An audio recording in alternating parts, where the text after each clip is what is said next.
Hey guys, it's Cece from the Scream Queens. You haven't heard about Anchor? It's the easiest way to make a podcast. Let me explain. It is free. It allows you to edit your podcast right from your phone or computer. And it also distributes your podcast for you, so it can be heard on many places such as Spotify and Apple Podcasts. You can also make money from your podcast with no minimum listenership. You can download the free Anchor app or go to anchor.fm to get started. That's Anchor, ANCHOR.FM.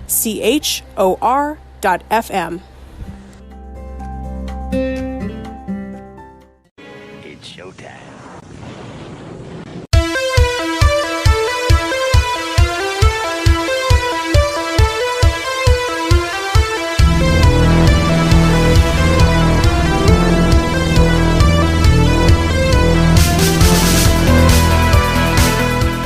Welcome, boys, ghouls, and creatures of the night, to another episode of the Scream Queens podcast, part of the Slash and Cast podcast network. My name is Jess, and tonight I am joined, as always, by my amazing co-host, Cece. Oh, wow. I'm happy to be here, y'all. This is going so well. It's okay. So tonight is a very special episode of the Scream Queens. We're releasing this episode on the day Halloween Horror Nights 30 was originally supposed to begin. So our episode is going up a day late this week, but you guys already saw that. I know we're all probably, a little sad today. I'm going to be extra emo on the 10th. We're recording this on the 7th, and I'm okay. But we wanted to, maybe bring some extra happiness and some spookiness to the listeners and ourselves. So I'll kind of get into what we're going to do on this episode a little later. But first, we have a really special guest that I want to introduce. I know, she's kind of close to my heart. She's a little special. So let's give a warm Scream Queens welcome to our guest. You might have heard her last week if you listened to Grim Grinning Hosts. So Ashley, what's up? Hola, what is up? You sound so happy Hi. to be here. My nose hurts randomly, but we're here. We're living large. Oh my gosh. So I know I'm super excited to bring you on, and Cece hears me talk about you all the time. So if you guys didn't know, horror and HHN are two things that Ashley and I have shared for a while now. No one else in our family likes it, so at least we have each other. Mm-hmm. So I'm happy you were thankfully. here. Yeah, thank God. I'm glad you're here, and you also got to go to HHN for the last 5 years? Are you at 5 yet? This year was supposed to be my 5th year because I missed 26. So. Oh, okay. Well, 2021 was supposed to be my 5th year, but 22, baby. We haven't been going as long as Cece, but that's okay. Cece, when did you start? I've been going on and off since 17. We were scared back then. That makes me Yeah, upset.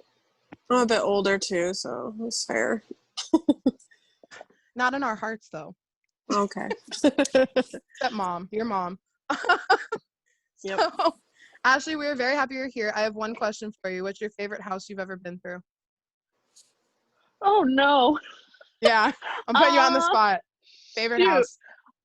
Oh crap.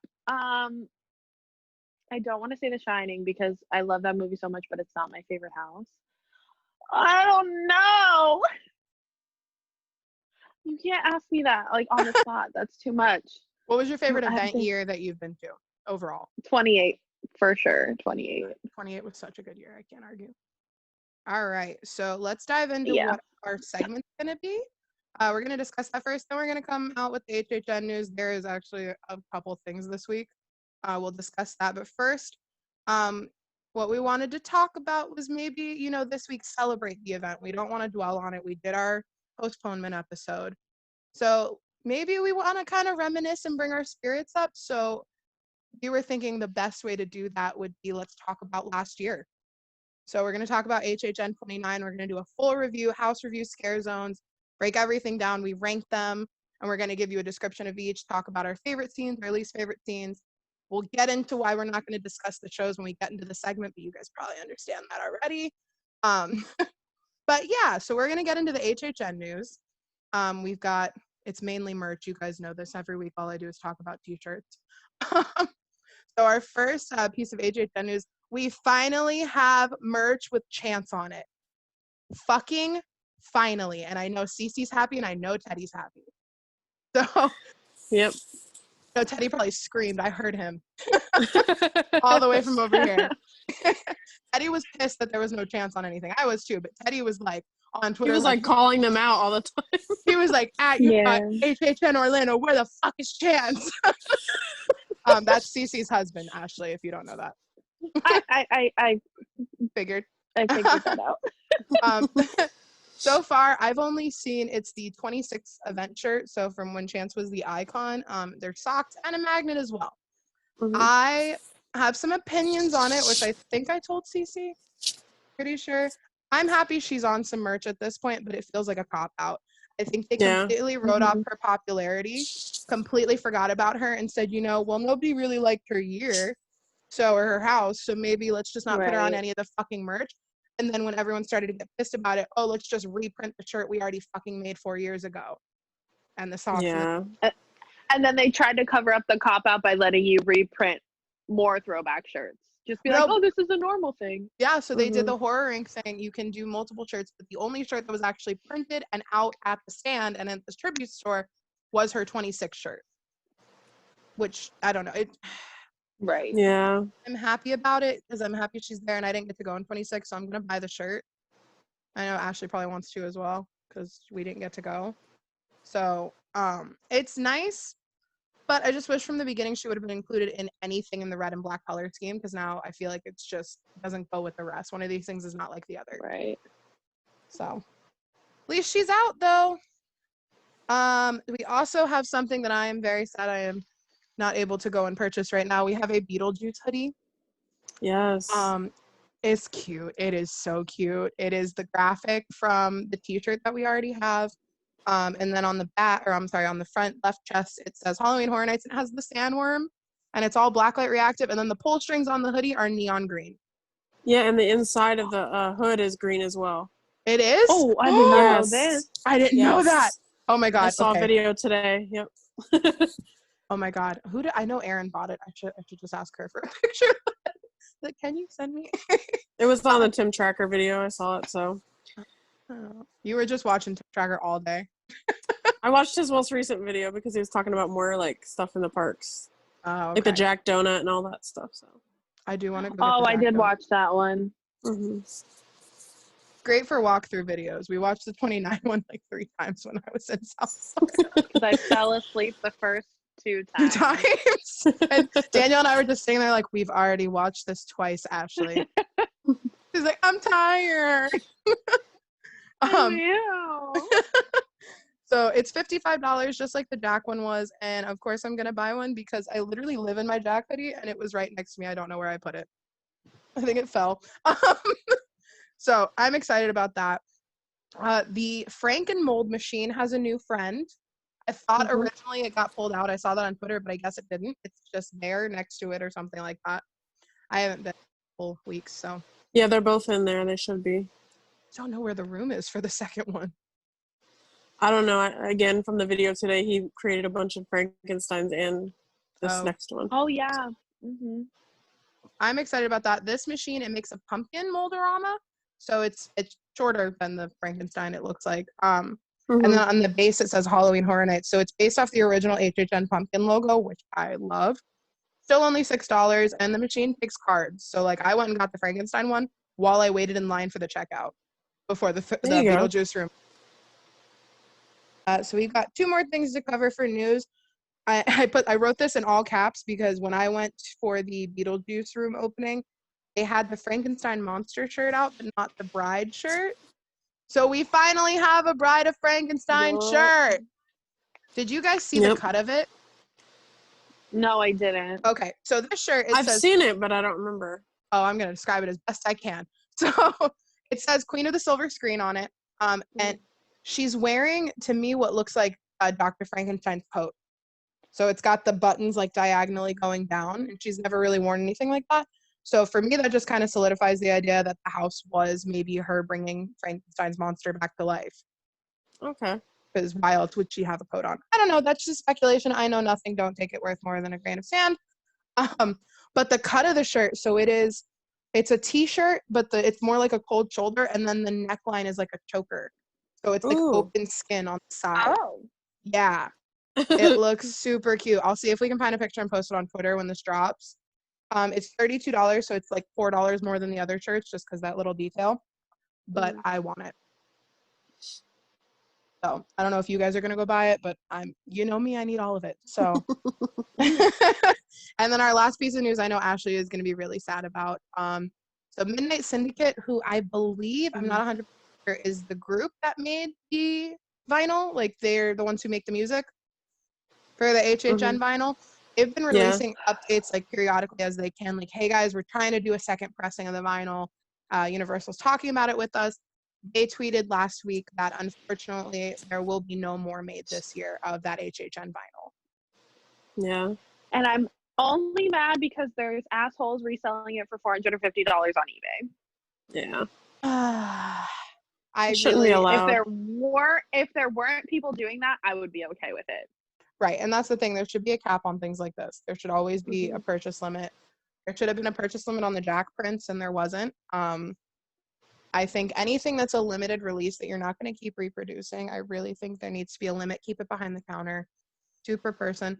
Same thing with Disney. When all these ears drop, you see all the people with the fucking bags at World of Disney. Jeez. It's just like, The I Splash get it. Mountain plushies being carried out in trash bags. Right. And like, I get it. Someone's going to buy it on eBay because they can't get here.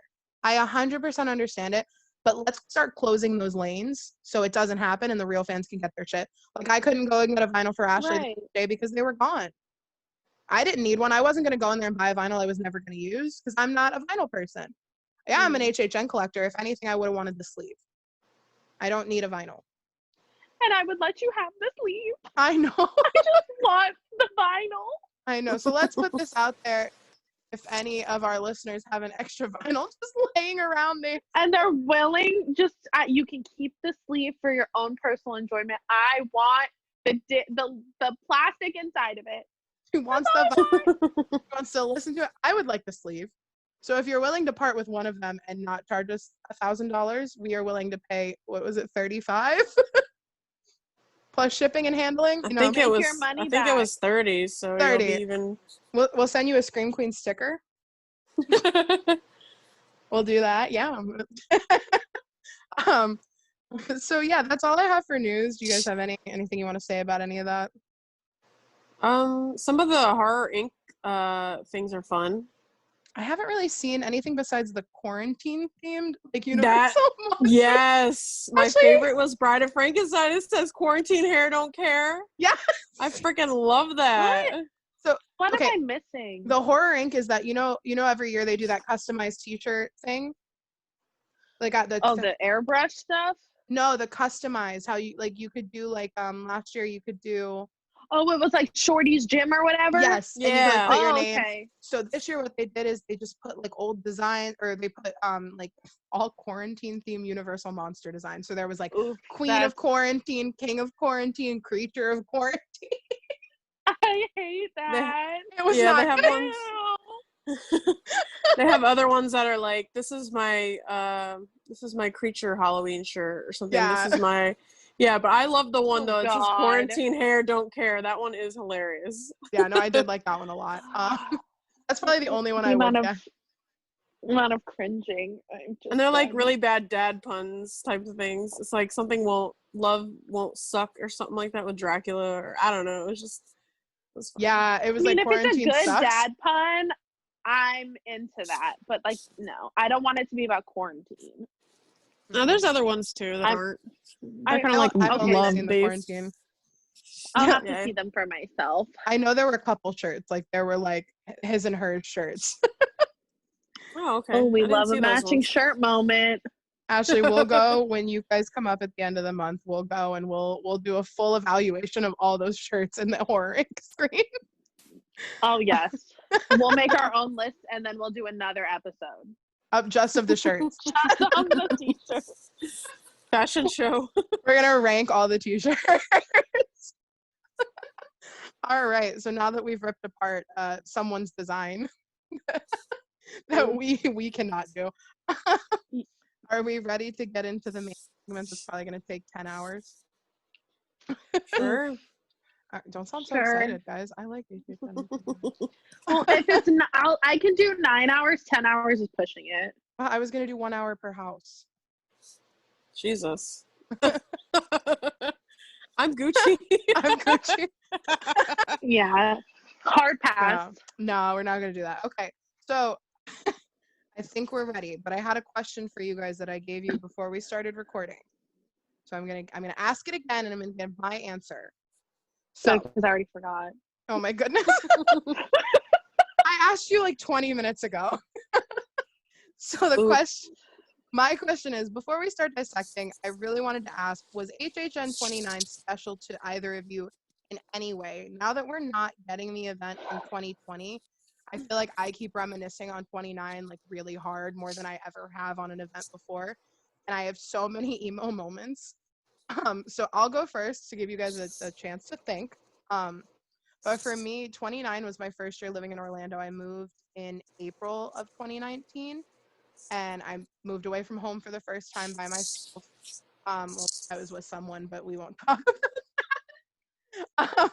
More or less by myself. Oof. We're getting unhinged, spicy moments right now. So more or less by myself. And I was able to finally purchase a frequent beer pass. And like being obsessed with it, like HHN your whole life, and then not going until 27, and then becoming even more obsessed. Getting a frequent beer pass, I think I cried when they gave it to me the first time. I think I teared up. I was like, oh, I made it. I'm a local.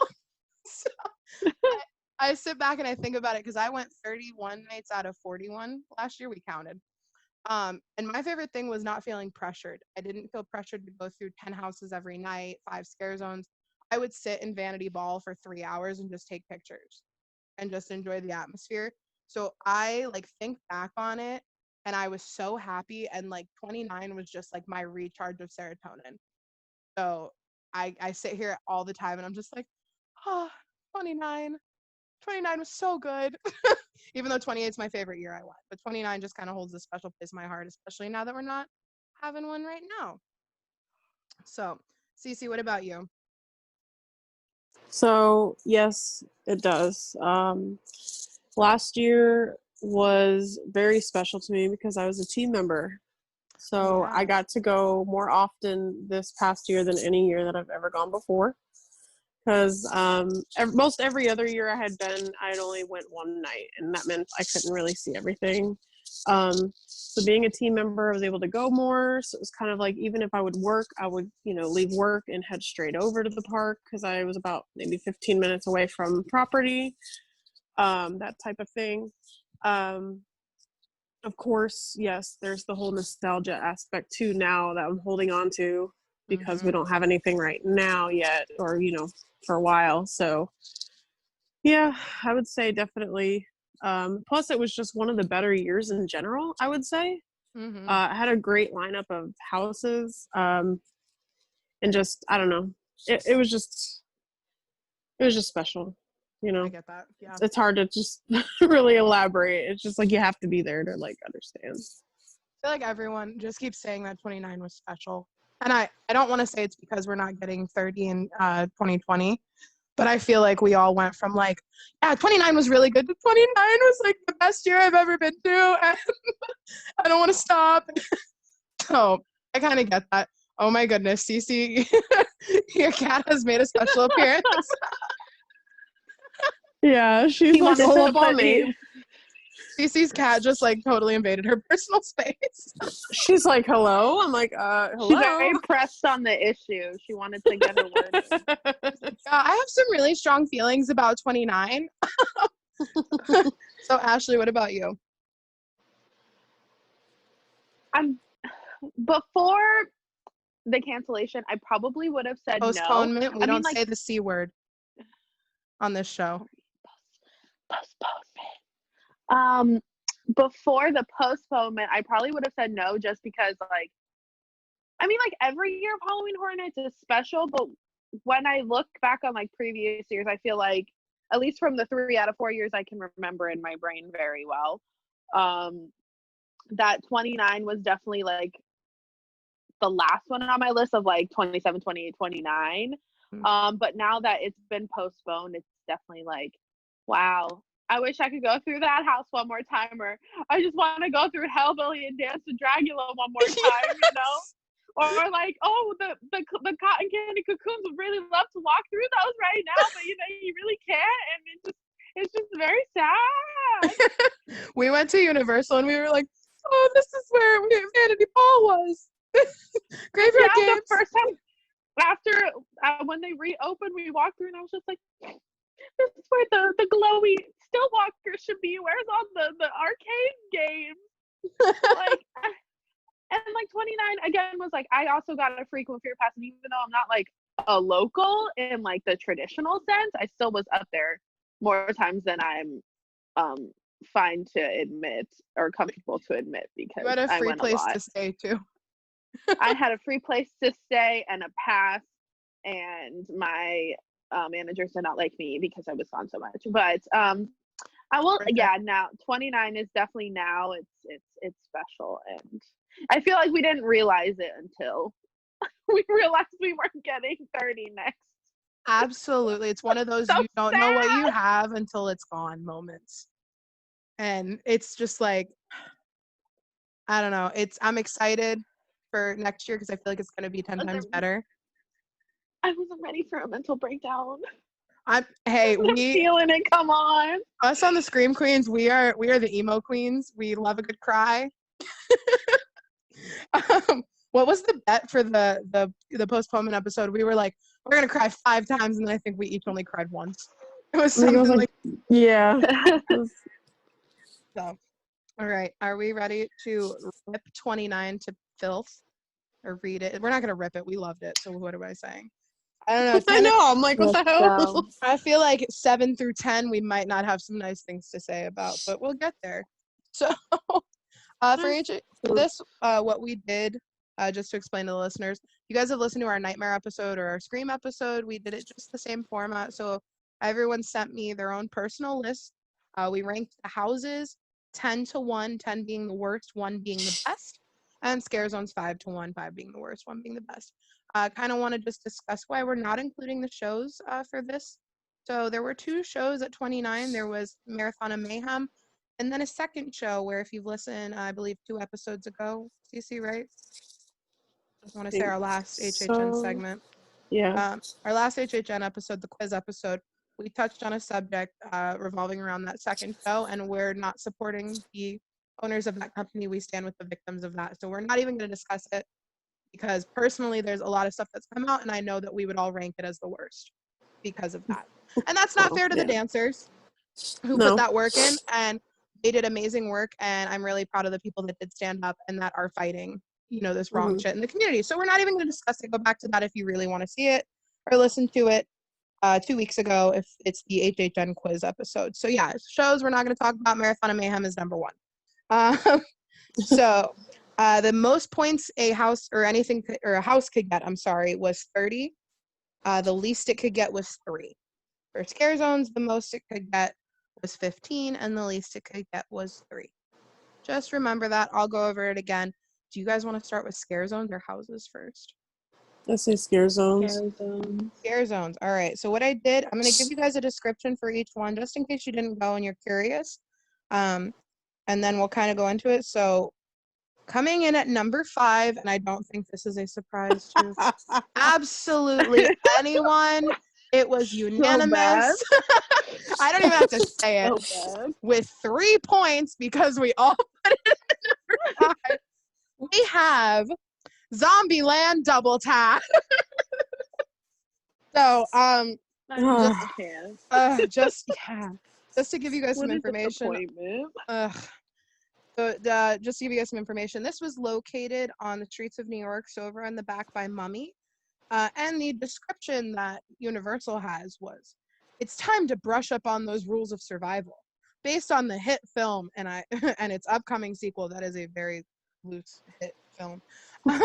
This scare zone puts you in the middle of the United States of Zombieland. The infection has spread, and bloodthirsty zombies are everywhere. The most important rule to remember: always double tap. So, what an oh boy. Oh, she's sitting up. I don't, Ashley. I don't want to like shred this, Go for it. And I love Zombieland. Me too. This scare zone made me not want to see the second one.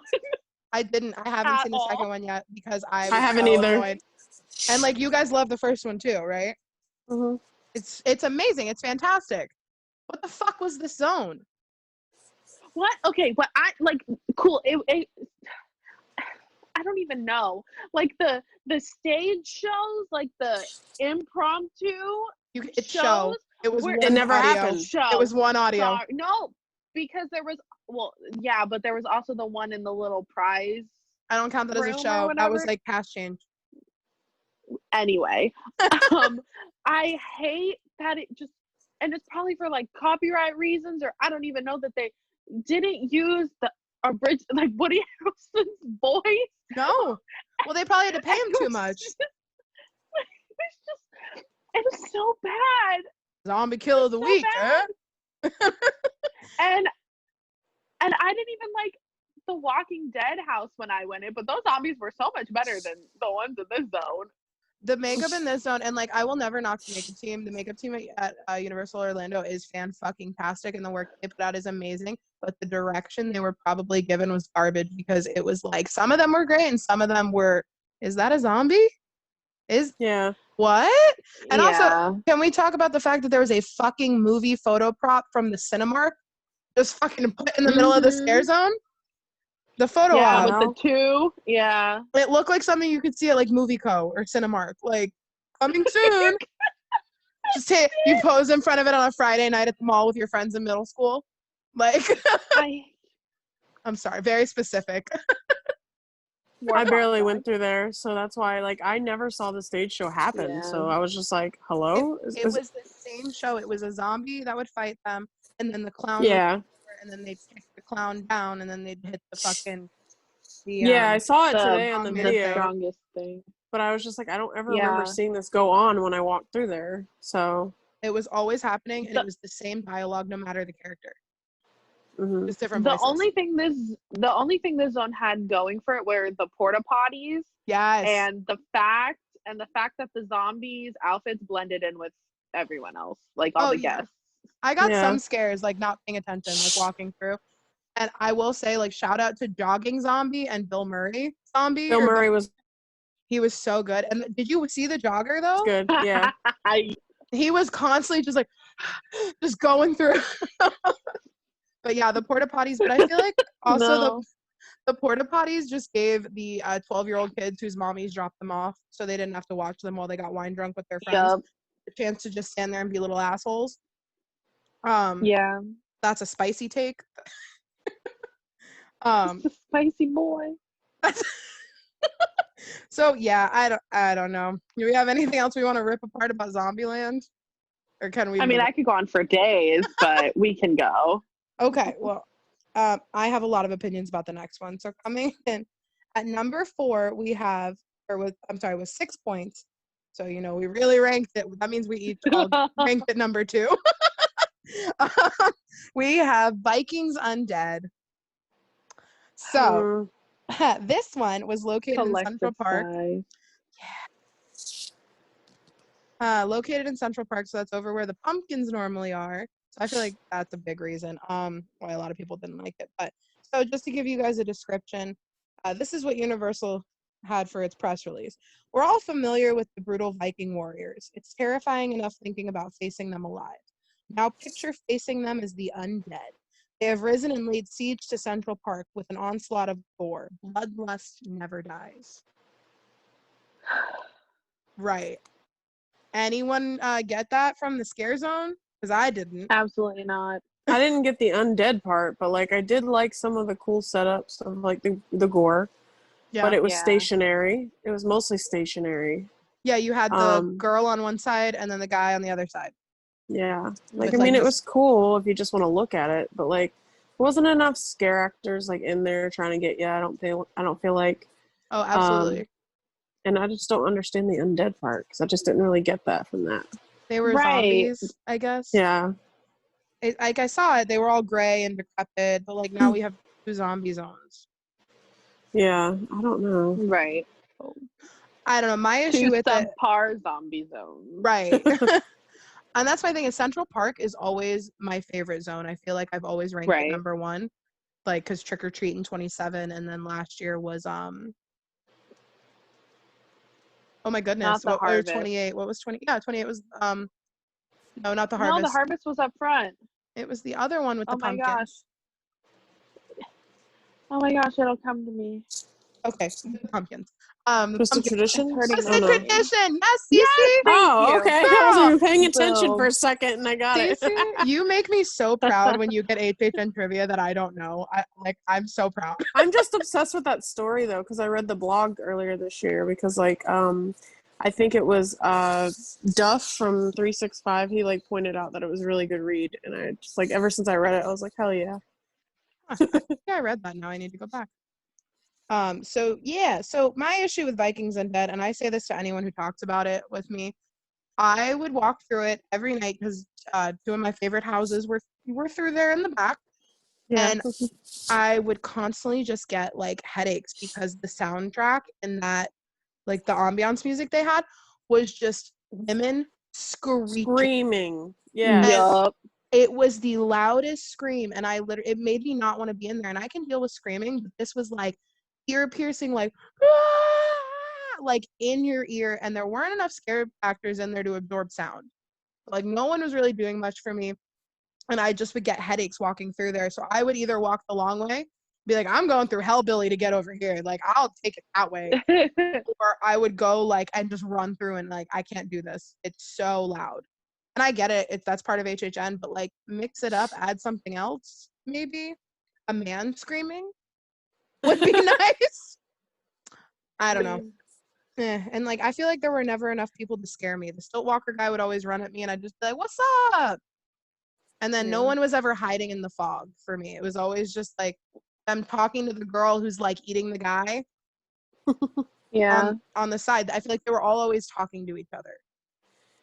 The one person I did. Go ahead. And then like they're supposed to be zombies, but they're not acting like zombies. The only zombie part, they could be cannibals for all I know. Like they felt very alive. Mm-hmm. Yes, they weren't undead or dead in the slightest. Not at all. I was gonna say the one character I did like was I think it was the girl with the weird like scepter. It was like standing up on top of the thing. It was like almost like a.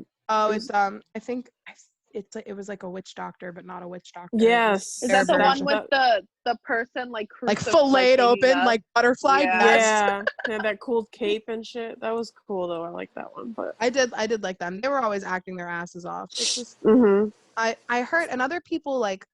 I know this zone is very polarizing because you either love it or you hate it, because I know art and design and the creative team, they put so much into the lore. It is all like historically accurate with like the ruins and the storyline and their weapons and their garb and everything.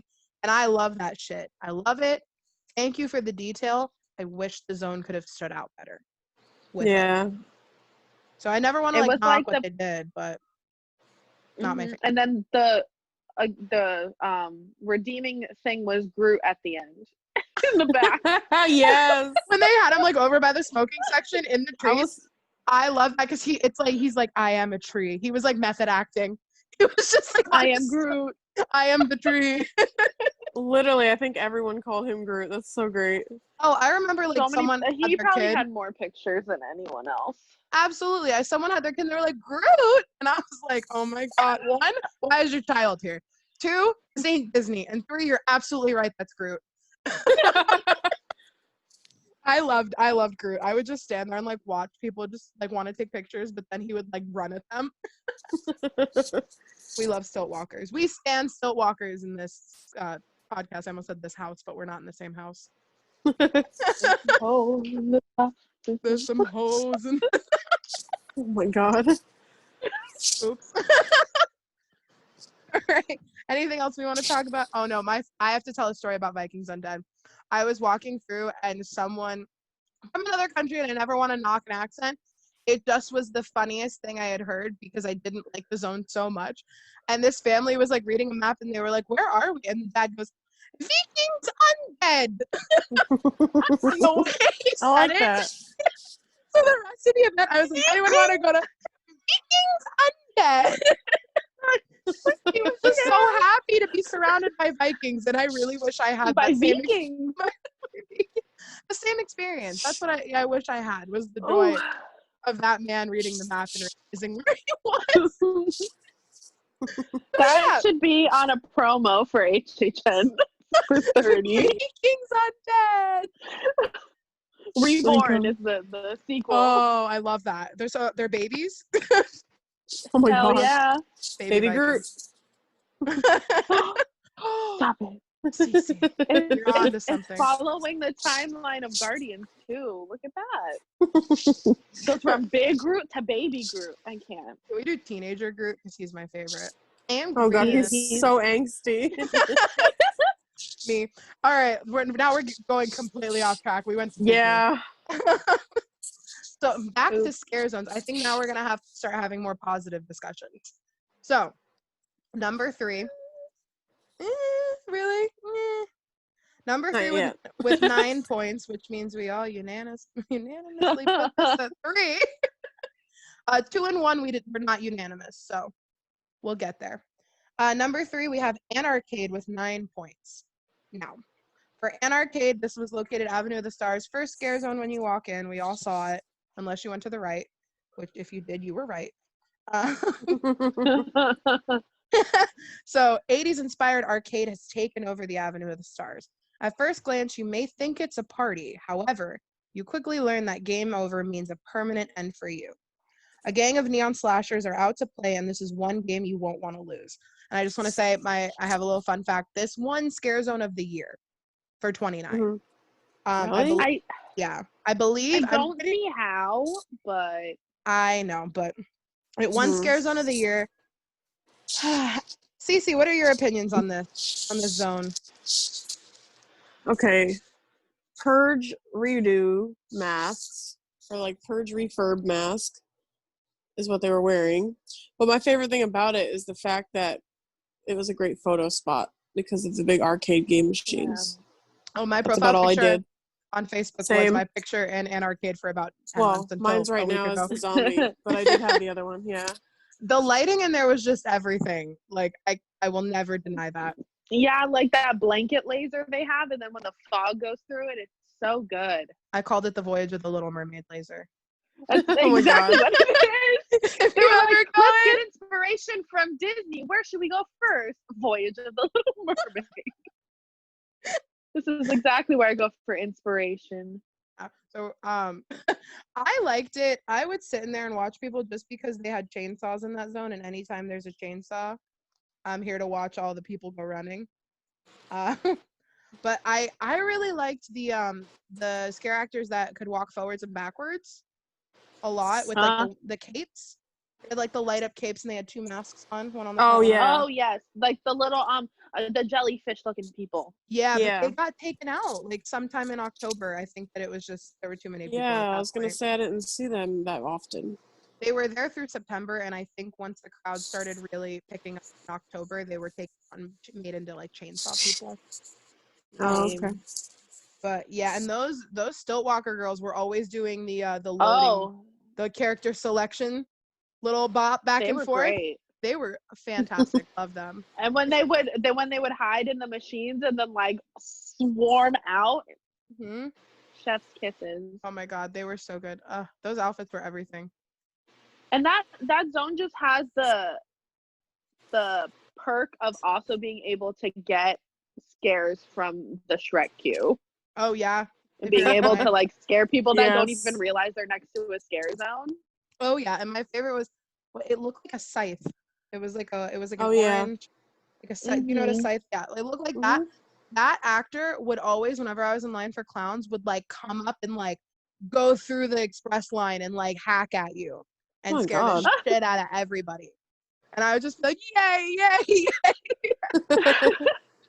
It was so good. I liked it. I didn't think it was Scare Zone of the Year, but I also get why it won. It was the theme of the event, really. If you looked at it. I like the music. Music was dope. Yes. Oh, absolutely. Well, I think the top 3 scare zones we have had the best soundtracks, I think, of any scare zone. Absolutely. Yeah, maybe besides Vamp 85, but that's just because 80s music lives on in our hearts. So yeah, I don't really have much more to say about Anarcade. It was just kind of what you saw was what you got. Mm-hmm. Yeah. Yeah. I don't know if you guys have any moments you'd like to talk about in there. Yeah. Yeah, it's just I feel like every scare zone that's there is just kind of Oh, absolutely. Yeah. Everyone I've seen is kind of just like, here's a scare zone. Well, because they kind of like I'm indifferent about it. They can't put too many props there because of the congestion. So they either do one in the middle or one on the sides, and then can only put. I feel like that zone also has like the least amount of actors just because it's so small. Yeah, it's because they have the curb and the street's so narrow. Yeah, I get it. I've watched so many people eat it in that zone, like just running. Oh my god! But nothing like that girl Ashley in Simpsons. So was it our first year? I think it was our first year, 27. You see, it had rained that night, and it was the Chainsaw Clowns in Springfield. And I think it was 28 because 27 is where we got scared shitless in Simpsons from the bush dude. Rained. Did it rain in 28? I mean, we went 2 nights in 28, so I feel like it's more likely that it happened in 28. Well, then in 28, so it had rained and it was a little slippery, and this chainsaw clown like scared the shit out of some like teenage girl. She started sprinting through the picnic tables in the food area, and her feet went completely out from underneath her in a puddle, and she went down. And she got right back up and kept running, and the stage manager for the zone was like, "Are you okay?" And Ashley, Daniel, and I were like, "Oh!" We saw the whole thing happen, and then we laughed about it for the entire night because she was obviously okay. She got up. Clearly. The scare actor turned around and was like, "Oh my god!" Like he was like, her body fell perfectly between the tables. I don't know she how didn't hit her head. Them. Yeah, she was perfectly fine. I felt so bad for her. I was like, "Girl, that's rough." It was gold. Oh, at least she's all right. I know you guys are getting all of our funny stories now tonight. All right. I mean, if you want to hear a really funny story from Simpsons, though, we can tell them about Man and Bush. Oh my gosh. Okay, really quick.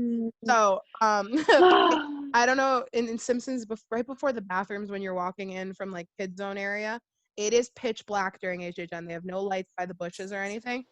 And we're walking, and I have a video of it because we had a YouTube channel at the time and we were vlogging.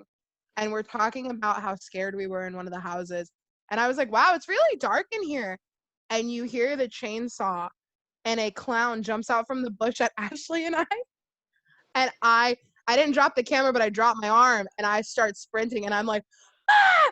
Ah!" like screaming. And Ashley and I are booking it out of that area. We turn around, and Daniel is like on the floor, just laughing. It was so now we have like PTSD. We don't go by the bush now when we walk through there. No, I make a wide berth. We're going by the train. We don't walk by the bush. We walk by the train and the DeLorean now. Fuck that bush. So yeah, valid. I'll give you a tour when we go, Cece. We'll do a tour of all the places we've been scared. So it always has to start with the time with my where you paid a park. That's always the start of the tour. Oh my gosh, are we just gonna expose everything tonight? We need stories for later, Ashley. For our I know. We'll save that one. Oh, you'll have to come back. Cece, we'll tell you that one when we're done with recording. Okay. That's a good one. So coming in at number 2, and I know one of you is gonna be a little sad it's not number 1. And she's already making a face at me. So number 2, we have Rob Zombie Hellbilly Deluxe coming in at 13 points, which I don't want to say that we put this at number 2 because we disliked it at all. So yeah, no, I love it. Oh, absolutely. So this was located in San Francisco. I felt dirty walking through there. Mm-hmm. Hell yeah. We'll discuss that. So yeah, in San Francisco, description is, you know his music. Now it's time to live it. Oh my god. Step into the heavy metal horror of Rob Zombie's music and imagery in this pulse-pounding scare zone. From otherworldly beings to brutal maniacs, you'll come face to face with his twisted creations as the music cranks to a frenzy. All right, Ashley, you rank this as your number one. It was Tell just, us why. it felt like what Halloween Horror Nights is supposed to feel like, and it's like it felt like a party in that bitch. Like, I wanted to like take my top off and like dance on a pole or something. I told This you, isn't. Cece. This isn't the twist. This isn't the titty twister. From Death Till Dawn. Yeah. It was the titty twister when we were there. If I could have climbed on the hood of Dragula and someone poured a bucket of soapy water on me, it would have been done. He was gonna do a white snake video. Oh my god, yes. I felt like a dirty girl in this zone. I mean, and I right was on. fully clothed. Oh my gosh. That's what Rob Zombie does to you. Yeah, I agree. I mean, And his wife in every video. Okay, I agree. 100%. I cannot. This zone was so good. That's why no matter if like where I was any night, I had to go through there. Because like she said, it felt like everybody was just pumped up, like, hell yeah, you know, like, and then of course the infamous photo shoot that you have there. With Dragula, the throne, the living dead girl. When they finally brought the robot in. Oh my god, yeah. Oh yeah. The robot baby and the robot. Mm-hmm. I loved it. So I don't know if Ashley has the same experience growing up because she's younger. She's like 3 years younger than me. But our dad played the shit out of Hellbilly Deluxe when I was like 5 or 6. Like, Ashley, I don't know if you remember this, but I was talking to our dad about it, like, right when it was announced. And he was like, oh, yeah, you grew up on that album. I was like, I know every single song on it. And I didn't realize that until HHN announced it. So. No, because I remember, like, listening to it. And I was like, I know these are supposed to feel familiar, but they don't. Yeah, so maybe it was just, like, something that he and I, or you were too little to remember it. But I remember growing up and he played the shit. Our dad gets, like, hooked on certain things. He has, like time periods where he's obsessed with something. This was an album he loved. And so, like, for me, it was very nostalgic. And I love that entire album front to back. Mm-hmm. So I would just stand in there, and I think it was a 45-minute loop. So every cast change was pretty much the album starting over again. So I loved it. My only gripe with it was that I know that there was a lot of sexual harassment to the dancers from the fans and the guests that were attending, to the point where, like, I made friends with some of the guys in the zone just because we were there all the time. There was one guy in particular, we called him Great Value Chris Angel.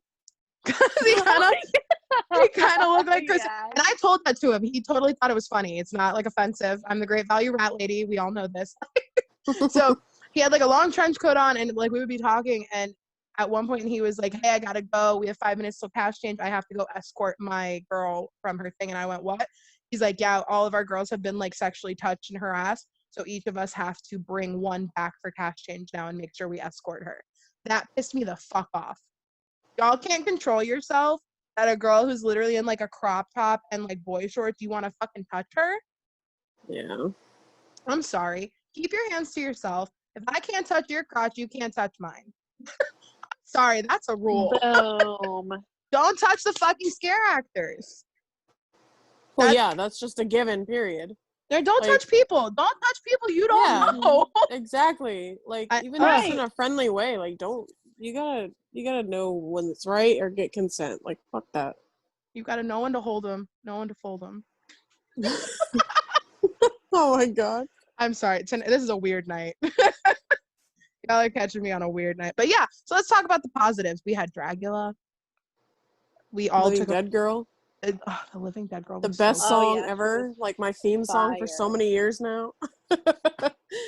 I loved Living Dead Girl. I love. What'd you love?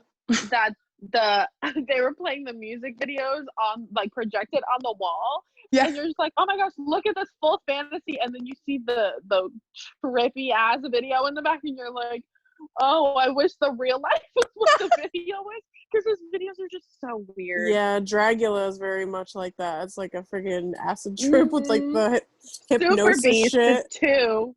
Oh Super yeah, Beast. absolutely. He's just crazy. I will always say this, and we'll discuss this when we get into houses. I love Rob Zombie's music. I don't love him as a director and a writer. But Oh yeah, we will talk about that later. I know Cece's gonna fight us on that. I'm the odd man out over here. Cece is the odd man out. Okay. Sorry. But that's okay, because the scare zone was my number 2 for a reason. Like it was 100% my jam. I would go back and forth between that and then the number 1 zone all night if the houses were too long, with a drink in my hand, just like rocking out. Like, yeah, dig through the ditches and burn through the witches. Yeah. I will slam in the back of my Dragula. It was so fun. You hate that? My spoken word I poetry. hate that you just did that. Welcome to the Scream Queens, where this is our thing. Yeah. Anything else anyone wants to add about Hellbilly? No, just it was good. It was sucks great, fantastic, fabulous. they won't do his second album, so I mean, I think that's all we're gonna get. I don't second album. No, because I have the sinister urge on Venom and Hellbilly's the superior. Oh, that's what everyone says. They could just always bring the zone back sometime. That'd be dope. But I'm not opposed to that. Okay. I'm not either. Put it in a better location. Yeah. Put it in New York and give me each street as a different video. Ooh. Put. You know how Dragula was all up on that little pedestal? Put her on the fire escape. A car? Oh my god. No, the chick from Dragula. That's Living Dead Girl. Was it? No, the In Russian lady. No, up at the top. They had the tall stages with the girls dancing. Oh, the go-go dancers. One. Yeah. Yes. They had the one dressed in little Russian outfit from Dragula. Put her on the fire escape. Oh, in Nazerman's? Yes. Yes. I need that to be utilized again. I need to. It's just so narrow and they can't control the crowd. I don't care. I want to see it. Okay.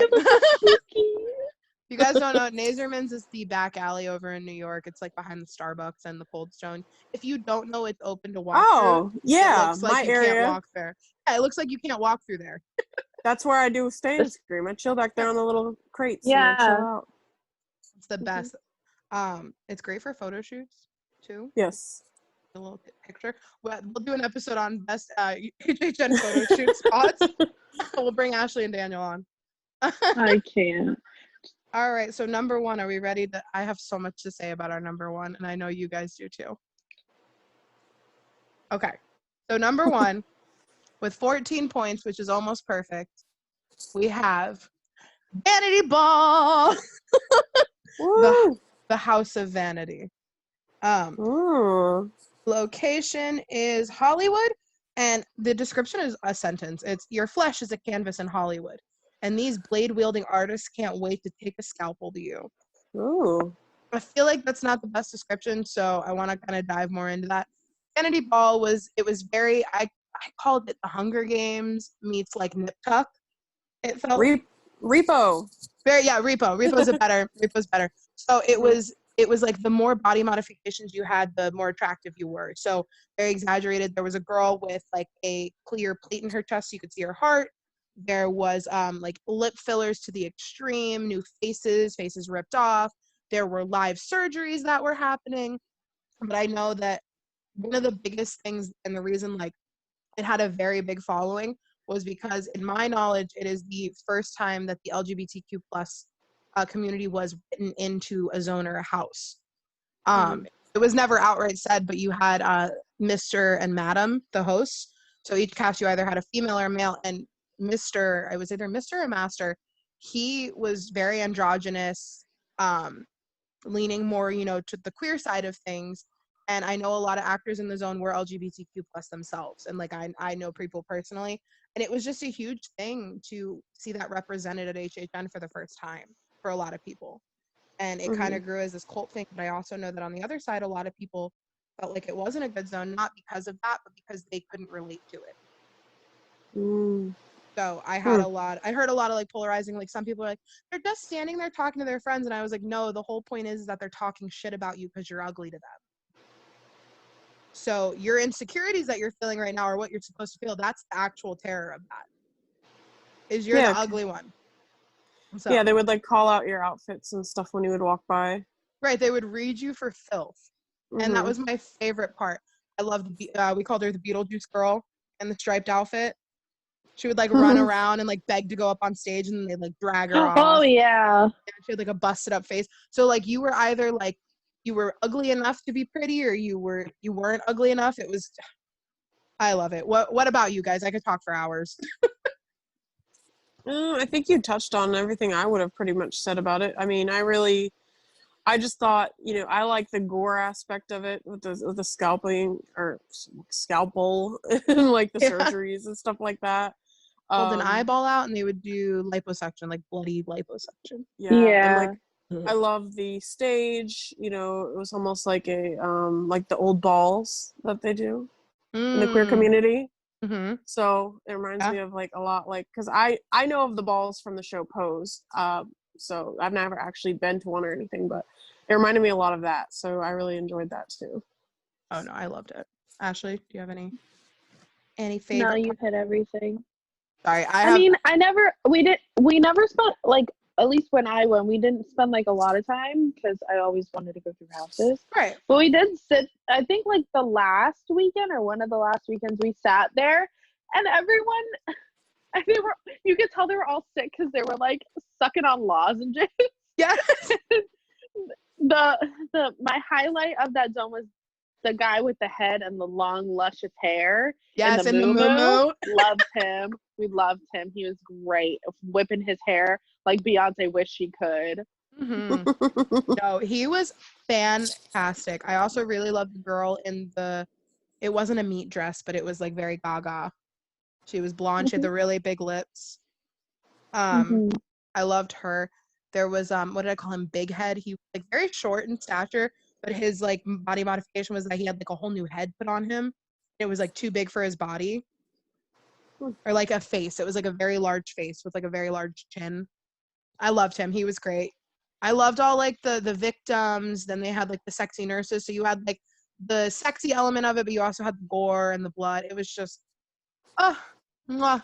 I bought every magnet that shall be printed of those. I could not stop. I love it. Vanity Ball forever. I want to see a full house, but I don't think we'll see that for a while, or if we will. Oh, I would love that.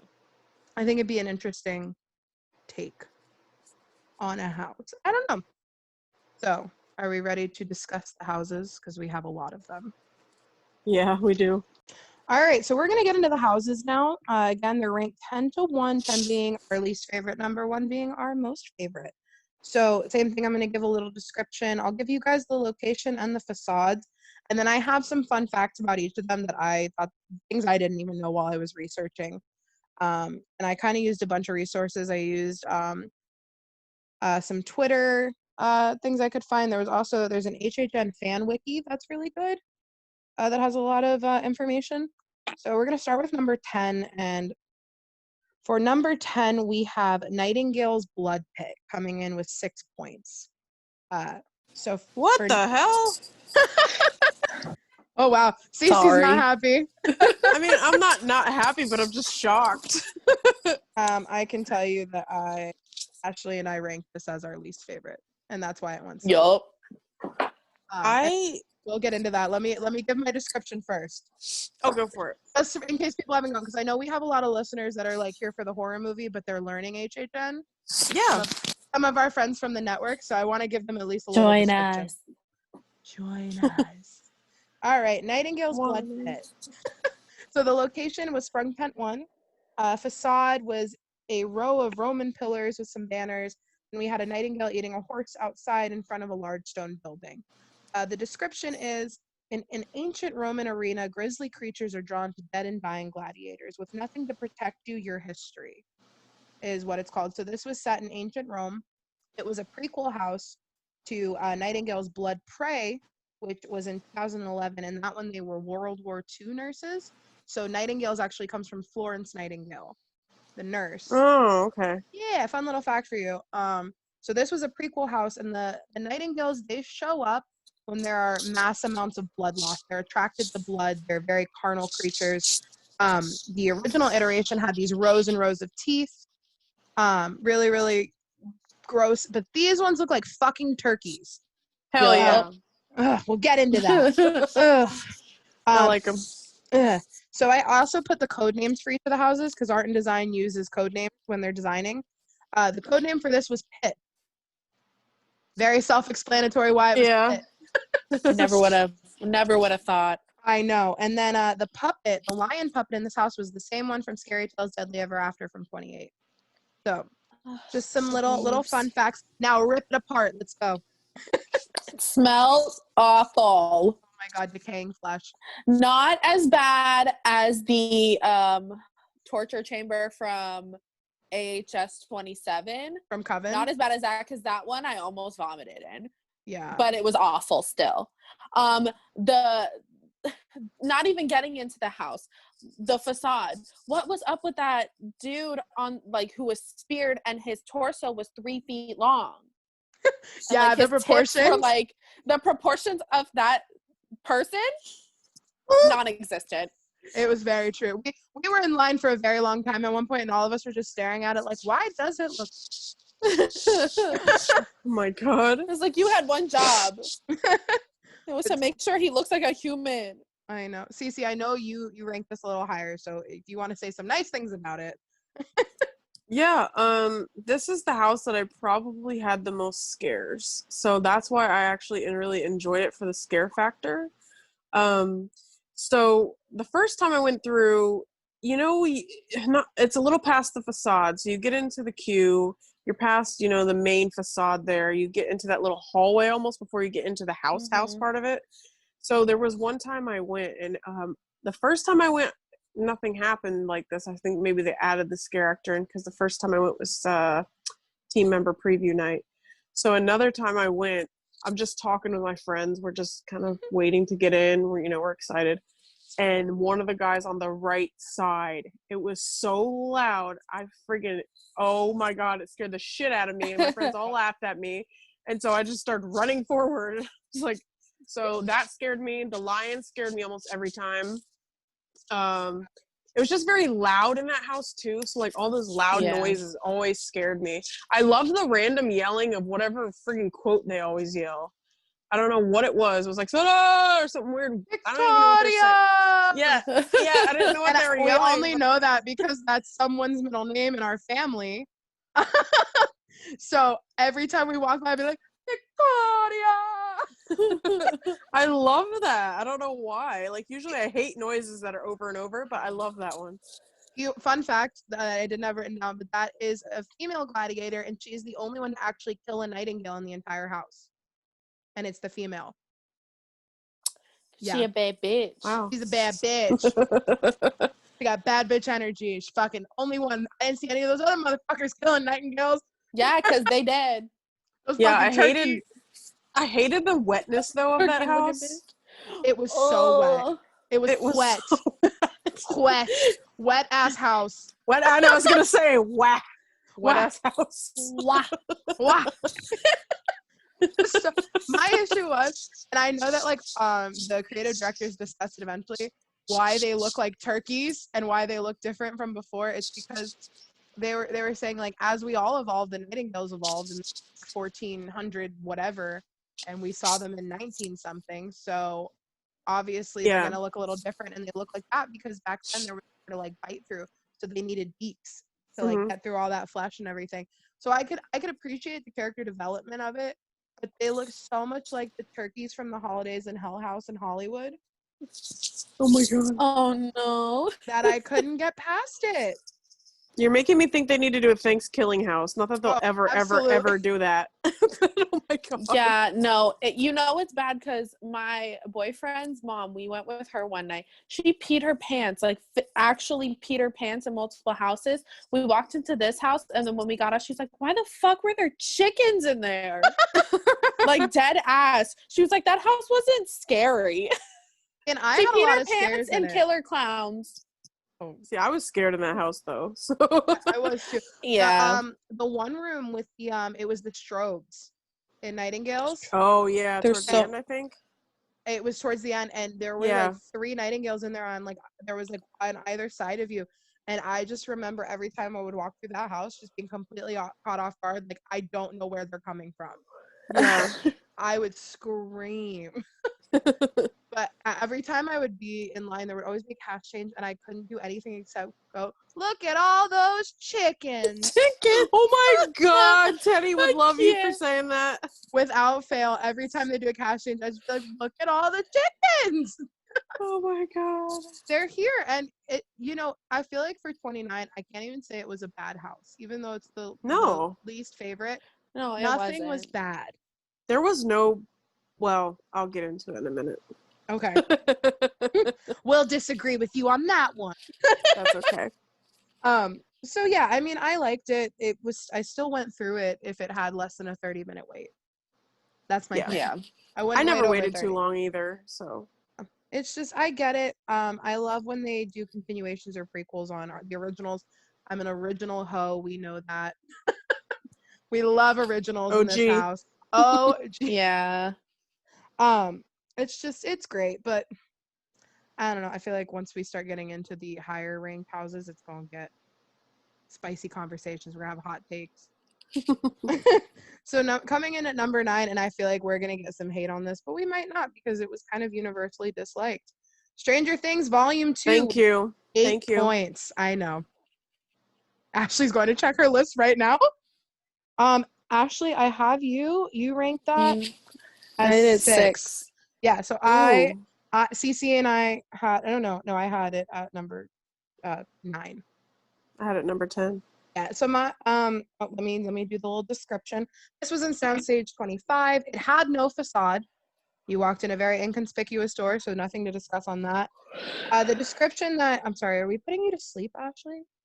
I've been yawning for the past 2 hours, so Stranger Things returns to HHN in an all-new haunted house, plunging you even further into the chilling world of the Upside Down, featuring seasons 2 and 3. We can discuss, and then I'll give my fun facts as we get there, because this house, compared to Volume 1 was amazing. it was trash compared to Volume 1. Absolutely. If we don't But compare, there's also just a lot of other houses that I disliked a lot more. I get that. But for me, it was like, I remember going, and I went so many nights that we would do stays in New York just to be able to go through Stranger Things. And every time I would just leave and just be like, I'm not happy. I never had a good run. I never had a perfect run. I felt like it was just missing a lot compared to Volume 1 in the detail. Yeah, and I just never understood why they combined seasons 2 and 3. It just made no sense to me. I did like that the start of the house was just like continuing where we left off from the first house.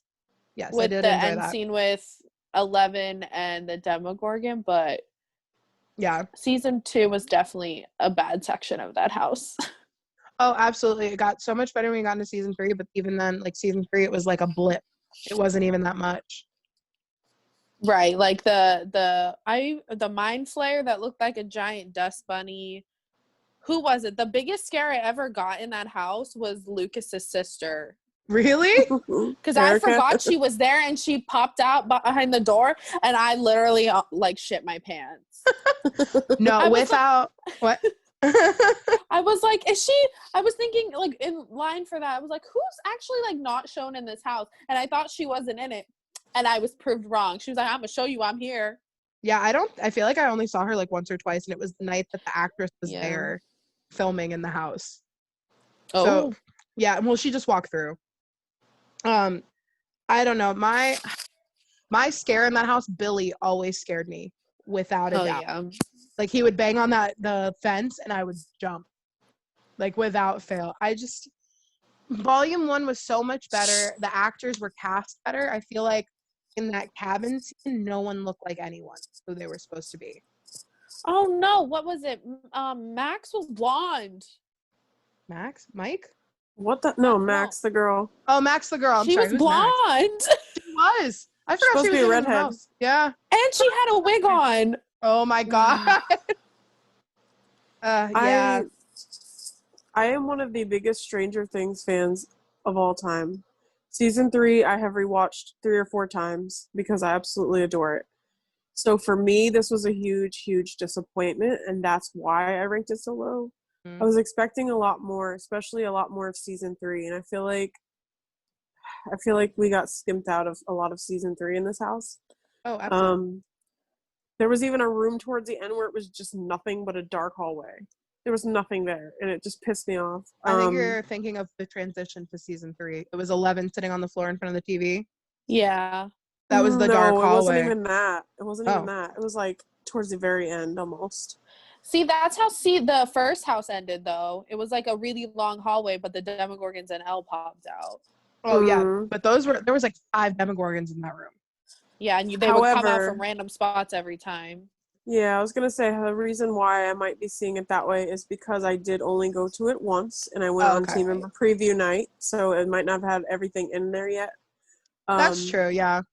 So the reason why I never went back was because you guys know what the wait times were like. I didn't think it was worth it. It wasn't worth it. So no, it wasn't.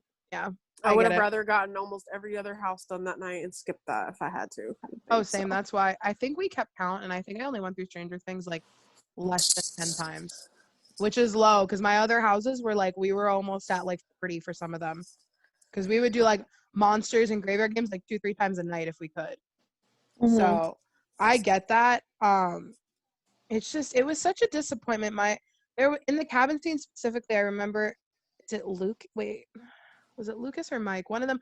The girl who played him looked nothing like any of the actors, and they put her in the worst wig in the world. And he's like high-waisted shorts with the shirt, and she just looked like a girl. Mike, probably. Yeah, it was probably. And I literally was just like, "What is that?" Last year, your casting was great. Fantastic. Yeah. I swore that was 11. I swore that was Mike. That guy was Hopper. But, like, I don't know. And I know that they had problems with Bob. Because the Bob with all the demodogs on top of him was a real actor on team member preview night. And the thing is, in cast changes, even if you're in, like, a harnessed role, it needs to be, like, 30 seconds. Because they only stop it for that short amount of time, the line. The actor, it took 5 minutes to get him in and out of that spot. Wow. So they immediately put a dummy in there for opening night, and he got moved to another location. So I know that they had a lot of issues with that. There was a lot of stationary props and not a lot of actors. Yeah, the end of the season 2 part where it's Elle like floating and Hopper's they're both just standing there. Gate. And then they had like one demodog puppet and then like the rest were statues. Yeah. That was really disappointing because I feel like you could have made Elle a static figure because she's floating, but you could have made Hopper like actively shooting. And that would have been a great scare. So I know they like try to avoid shooting at the guests. But they could have done something, and I feel like it's kind of like a cheap way to get out of hiring more actors to be that person, but you can do it. Like, they probably spent all their budget on the damn Mind Flayer. Oh, probably. I mean, I liked the Mind Flayer in the it was huge in the mall. I couldn't think of the word for mall. I was like that thing with the stores. Starcourt Mall. That one. It was great. And I think it took 4 puppeteers, 3 or 4. Yeah. It was something crazy. So, and can you imagine being, oh my God, what's the character's name? Lucas. Can you imagine being the Lucas actor? That you just get to stare at that bitch all the time? Yeah, right? Throwing firecrackers at it. Oh my God. Like, hello. And see, I thought he looked like a dust bunny. I mean, he was great, but he also looked like a dust bunny. I kind of understand what you're saying. Right. And also, I think the most annoying part of that house was listening to the never-ending story while you're waiting in line. Yeah. Aww, I love that part. It was just, it was great, but after an hour and a half of standing in the Well, same spot because the line isn't moving, yeah, yeah. that's you true. like rip That's your true. ears out. And also in line for Yeti. Yeti and us, Oh you my would gosh, hear yes. it Oh too. yeah. So if you hit You all got it 3 in a row, everywhere. you were like, sorry. You were going mental at the end. And then And every time I would exit the house, I never heard it. I only That's ever true. heard it in line. That is very That is true. The loop would like stop and I'd just be like, wow. What? So you tortured me for an hour and a half, but now I don't get the experience? Right? That's Fucking funny. rude. Magic insurance. So I have so what am I saying? Train of thought gone. So actually most of the sets in this house were created using actual pencil sketches from Netflix for season 3 because season 3 was in filming. So when creatives started designing, they were given bits and pieces That might of be the why script. then. Oh no, so it gets better. No, it's actually a good thing they were with pencil sketches. And then after, I don't know if it was after filming or wrapped it towards the end, creative was actually invited out to Atlanta and they got to tour the sets of Oh wow. Stranger Things. Yeah. So they were all very screen accurate sets. They were smaller because, scale and we're in a soundstage, but there was that. And then also the code word for this house, you guys are going to be so shocked. It's so different. Dog. That's fair. Dog, because the demodogs. It's fair. And not a Valid. single person guessed it on Twitter that I saw. Because like the permits and stuff will say like for dog. And no one guessed it. Ain't that something? Ain't that something? Yeah, that was Stranger Things coming in with 8 points in 9th place. Anything else we want to say about Stranger Things? Because I'm kind of over it. Yeah, me too. I really, I don't. And season 4 doesn't come out until what, next year now? We're in Who the knows? junkyard and we're going to die. Your favorite Cecilia? part. Oh my god. Oh, okay, now I have to bitch about it. I got stuck opening night, and I want to say maybe they were still trying to figure Bob out because we were there for at least 5 minutes in the bus. Next, I was literally shoulder to shoulder with Dustin, and instead of leaving out his little door, homeboy sat there the entire time and was like, "We are in the junkyard, and we are going to die." And then the demo dog would come down and go, "Ugh!" And the first minute, you're like, "This is really fun." 5 minutes later, I literally was like, "I know you're in the junkyard. I know you're gonna die." Ah! Every time. And the attendant was like standing right there, was laughing at me, and I was like, "Yeah, I know. I'm living your hell right now. Thank you." It was Jeez. that, and then Except you're not getting paid. Right. I'm paying to be here. I want to move through this scene, please. So every time I would walk through the bus after that, I'd be like, "Walk, go, move." I'm getting stuck here again. Stranger Things Volume 2. I feel like we're also gonna rip this one apart, and I didn't vote this one as low as you guys. All right, guys, let's get into number 8. So coming in at number 8, we have Depths of Fear with 9 points. Now, lovely Depths of Fear. I liked this house. I know a lot of people did not. This was in Sprung Tent 2. The facade was a giant vault that you would walk into that says Fathom Corp with 2 storage containers on the side. Fathom Corp was the name of the underwater mining company that this house was based off of. So the description was a mining corporation built an installation in deep waters, infested with something monstrous. There is no escape from your watery grave. So morbid. So, Depths of Fear had these creatures called the mouth brooders. I think that they were the best B-movie monsters that were never put in a B-movie that I had ever seen. They're so cute. They're like ugly cute. Mm-hmm. I They were hated them. massive. They I were hated so how big they were. large. One of my fun facts is, so most of the mouth brooders were replaced in the first month by infected miners because the heads of the costumes were way too big for the boo holes, and the costumes were too big and bulky, and people were injuring themselves. The scare actors were getting hurt and then quitting. Oh no. Yeah. I mean, I could have told you that the fish heads were way too big because they weren't even in the boo holes. They were hanging out the boo holes, and then the trigger would go off, and they would just like tilt their head a little bit towards you to scare you. They couldn't do it. Yeah. I know it's not their fault, but jeez. There was a few holes at the very end a few times when I would go in, and you just feel the air because there's nothing there. Yeah. Absolutely. I know exactly what you're talking about. Yep. There was one like in the corner. Do you know the room, the one like hallway that had the water coming down?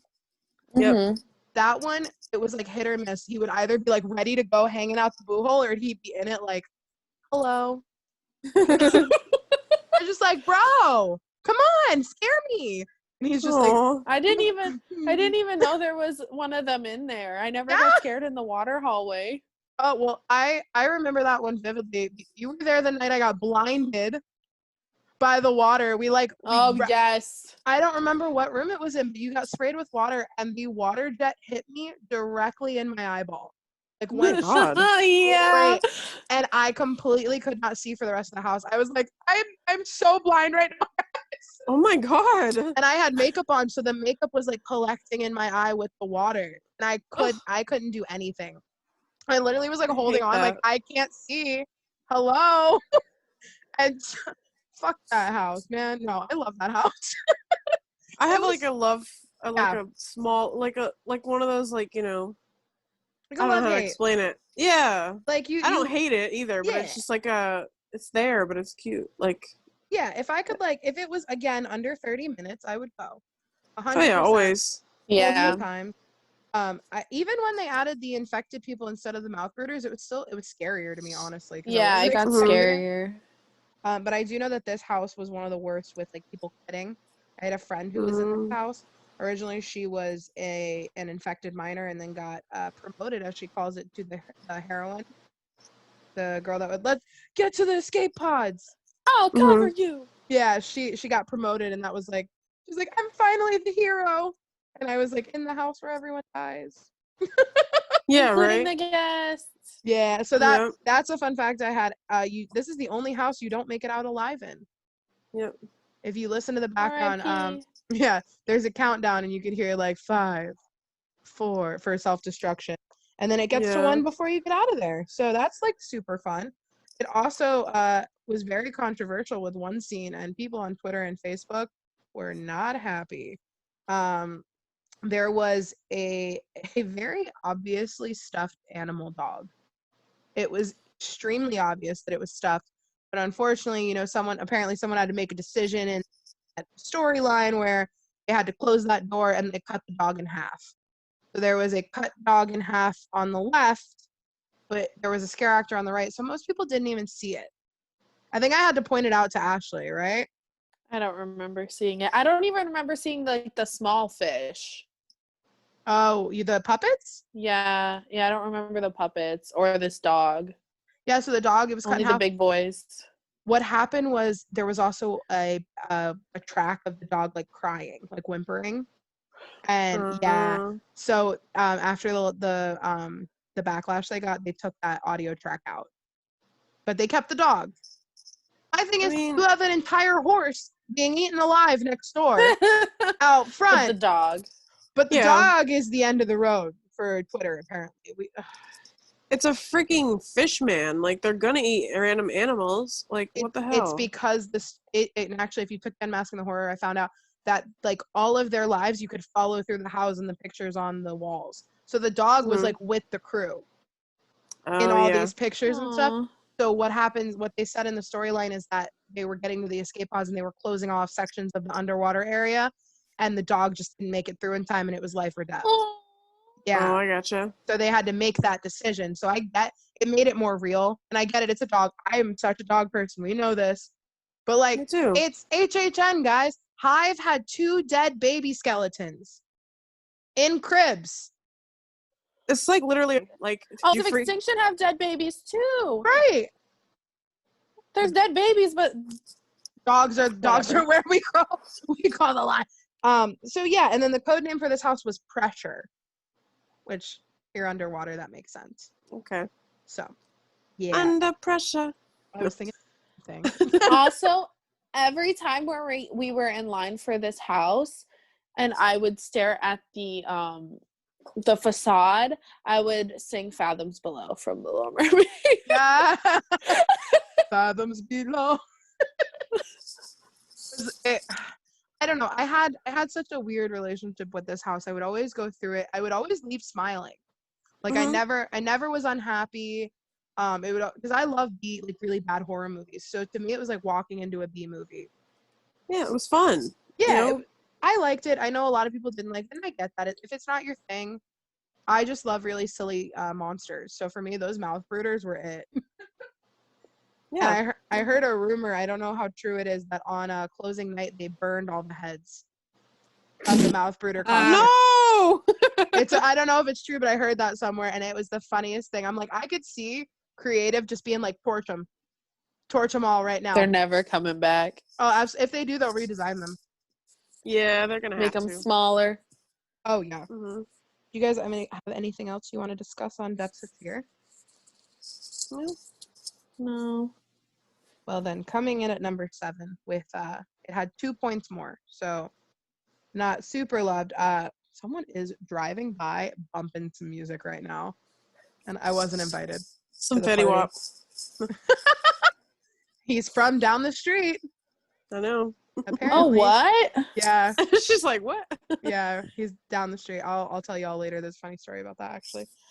So coming in at number 7, we have Us with 11 points. Aww. I know. I don't remember where I put it, but I love it. But I know you. it just had to fall in line somewhere. That's all. Yeah, so Us, the location was Soundstage 24. It actually split the soundstage with Yeti. But we'll get into that. They normally do that with 24. It's the biggest soundstage they have. The facade was the Shaman's Quest Mirror Maze. And I couldn't find a code name for this house because this was actually originally supposed to be the Tooth Fairy.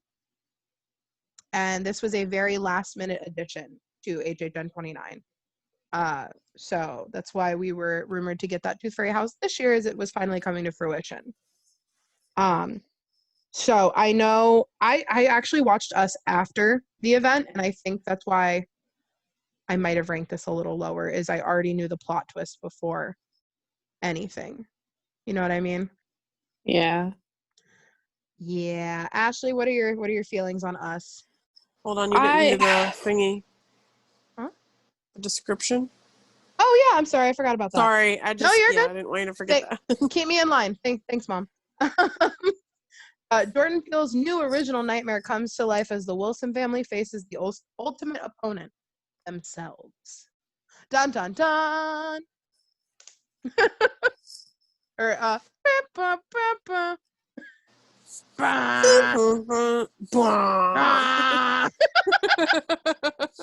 She's like, the fuck? That's the music. Ashley, I haven't seen Us. you went through the house. Yeah. Okay. So Us was I put Us at number 9 on my list because I only went through it twice, and each time I don't know if my timing was off or just they had half a cast those nights. But I literally missed. I never got the handshake guy, the neighbor. I never got him. Oh, really? I never got. I think they moved the girl in the room with the bunnies, but I never got her, and we went the first weekend. Never got her. Weird. Never got the girl in the room conjoining that looked like a classroom. Like, I was missing so much. That? And like, I don't like that. So, yeah, so I was like, I never got a good run through of that house. So like, I feel like I can't even judge what I saw because I was missing most of it. The one that did get me was the little crawly one, the one that was crawling that kept getting kicked and they had to move them somewhere else. Yeah, the sun's tether. He scared the Yeah. fuck out of me one time. Oh my god. Because he came from the ground and I'm not expecting that. Yup. I was telling Heck and Wade about it today, actually. I was like, they had him on the ground and he was getting kicked in the teeth. But this house, my issue is I went through it almost every night I could, and I had the same issue as Ashley and never got a full cast. And it's like I would go through and I would see where people should be, because It's like one night there would be people in one spot, but then the next night there's people in a totally other spot and not in the spot I saw them in the night before. So my favorite scare in this house were the twins, the blondes, because the more we got into this event, I don't know if like you had this experience or either of you did, they got so aggressive. So like the first night they were already outside the door and they would just look at you. By the last weekend, they were like lunging out the doors, charging at you, stopping you in their paths. Like I was just like, this is the scare I came here for. This is great. We should keep this up. And I never had it in any other room. And like I also had that, like Lupita's character wasn't in the bunny room. I had the classroom scare a lot. I got that one. Trying to think. The final room always got me. That one was always really hard for me to walk through with all the people and the mannequins. Oh yeah, always. That one I would always be like, I know which ones are fake, but oh my god, they're still gonna scare me. Yes, but I like that one.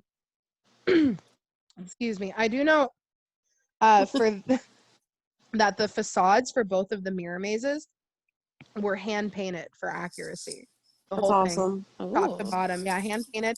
And then Jordan Peele was very particular with the blood placement in the house. He said it had to be as screen accurate as possible in the house and on the actors if they had any blood on them.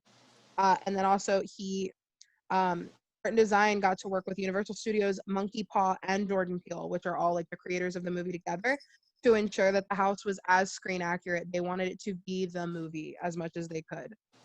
And like that for me was important. As I watched the movie like now, or I watched it like a couple months ago in quarantine and everything, I could see, and I was texting Daniel, our Ashley and I's friend, who this is one of his like favorite movies. He loved it. He liked the house. Again, we didn't have perfect run-throughs with him, so it was hard for him to be a really big fan. I think he has it like ranked 9th as well. But I could see it, and I was like, oh yeah, the house was really good compared to the movie. Seeing the house and then the movie, everything was ruined for me because I knew the plot twist, I knew everything. So for me, the movie's like not like as amazing because spoiler alert, it was like just one big spoiler, and that's no one's fault.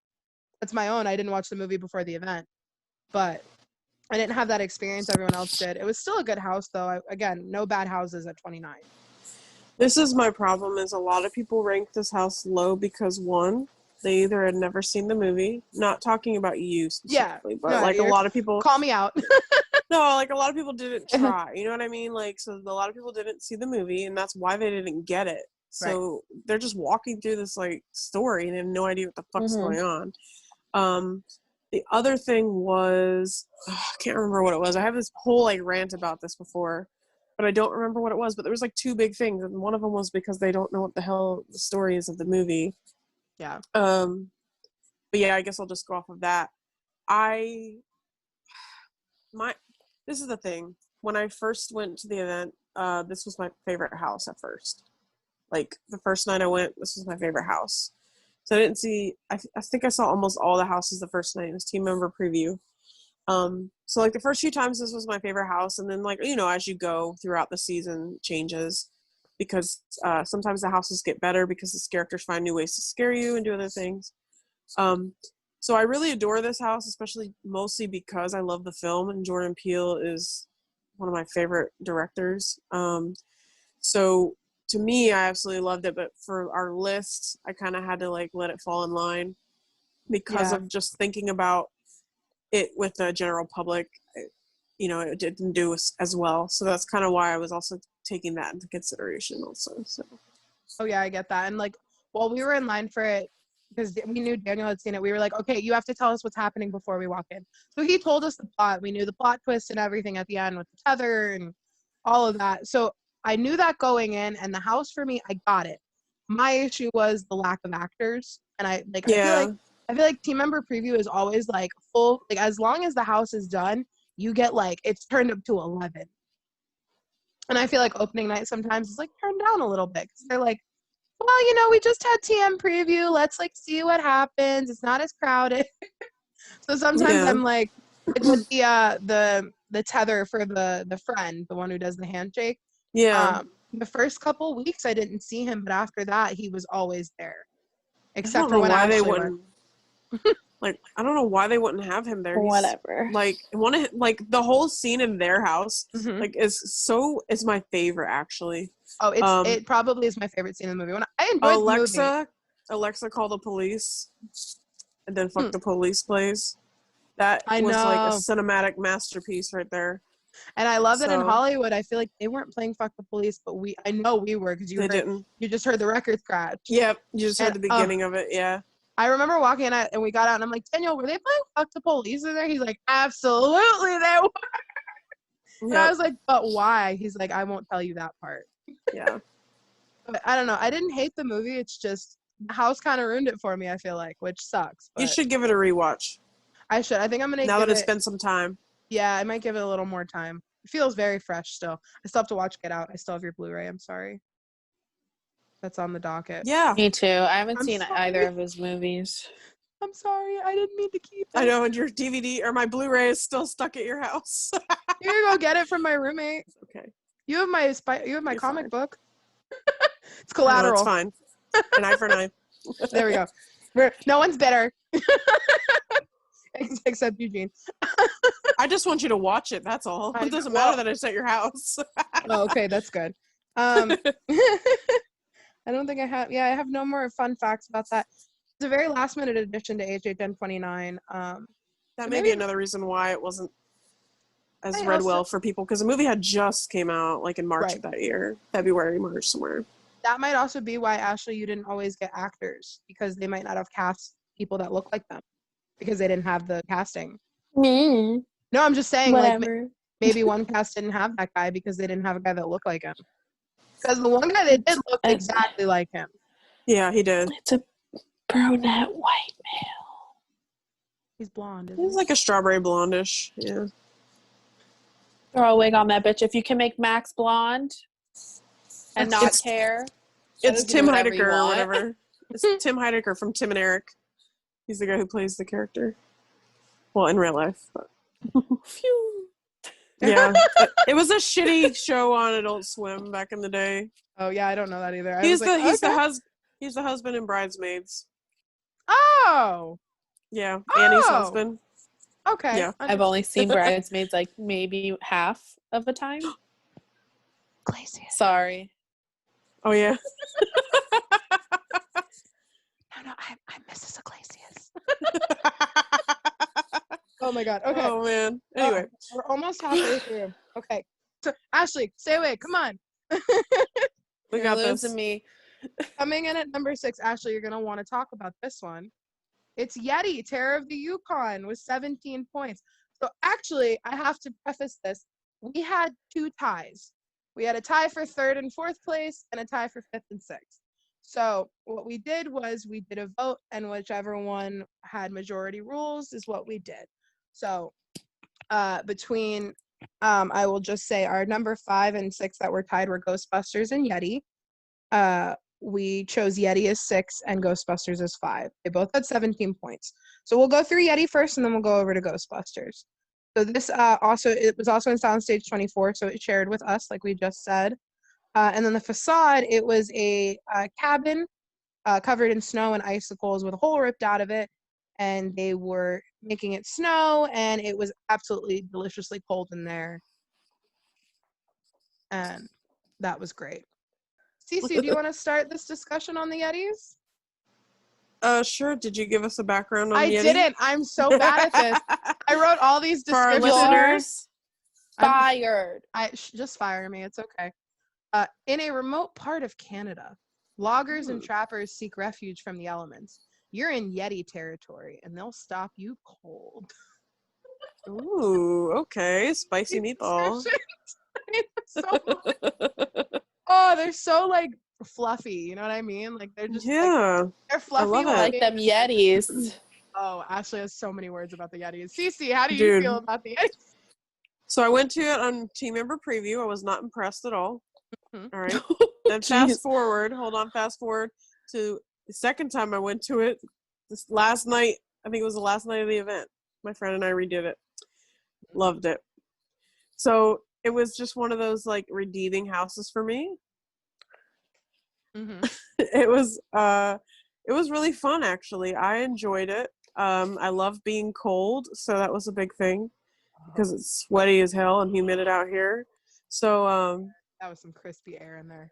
oh yeah, man. When you're out there dying from freaking the humidity in Florida and you walk into Yeti, you're just happy to be there. Oh, But I love the from above scares. Those are great. the arm. Yeah. And the bitch on the cliff. The yes. bitch. Is that like Elf on the Shelf? That's a huge bitch. That's a big bitch. Bitch on a cliff. Bitch on a Bitch on a cliff. Hell yeah. That's the I name like of the the one- episode. That is the name of the episode. Bitch on a cliff. I like the one that sticks his arm through the guy. It looks like he's flicking you off, though. I Oh, swear. Oh yeah, because he's like, Yeah. I love But- that scare. I feel yeah. like the first time we saw it, Ashley, Daniel, and I were like, "What the fuck?" Yeah. I like this house. I mean, it was fun. So but I don't have too much to say. I get that. Ashley, I will give you the floor to rant about your Yeti. I honestly forgot the first description I had ever given you about what I thought these motherfuckers actually looked like. But they do not look like a Yeti. Yeah. Not at all. You said that they look Like their You know what they fluffy bunnies or something. You know what they their actually face resemble? is shaped like a Nutter Butter. You know who they resemble, though? Have you ever seen the movie Creep Show? I have not. The film. suck. So the crate. Oh yes. Oh my They look god, like they do. that creature from the crate. Yeah. Ashley, So I wonder it's like if a it's the monkey same- Yeti hybrid thing. Mhm. It looks like that. Well, these is creatures from the Yukon, not the crate. So Right. They- Exactly. when I think of a Yeti, this is not what I think of. If you think Let's of just Disco they Yeti, were disco. I mean, I was thinking of Swamp Yeti, Disco Yeti, not this Yeti, because old. I saw them pop out and they look like their eyes to me looked like they were scared. And I was like, sweetie, tell me what's wrong. Why wanna are you give them a acting therapy out like session? this? Yeah, I'm like, why do you all look like this? You're dirty, bloody, like you need some self-care. And you need to Girl. talk about your feelings. They Because were there's hungry. something wrong with you. Oh my god. They You just want did a Yeti not look therapy? right.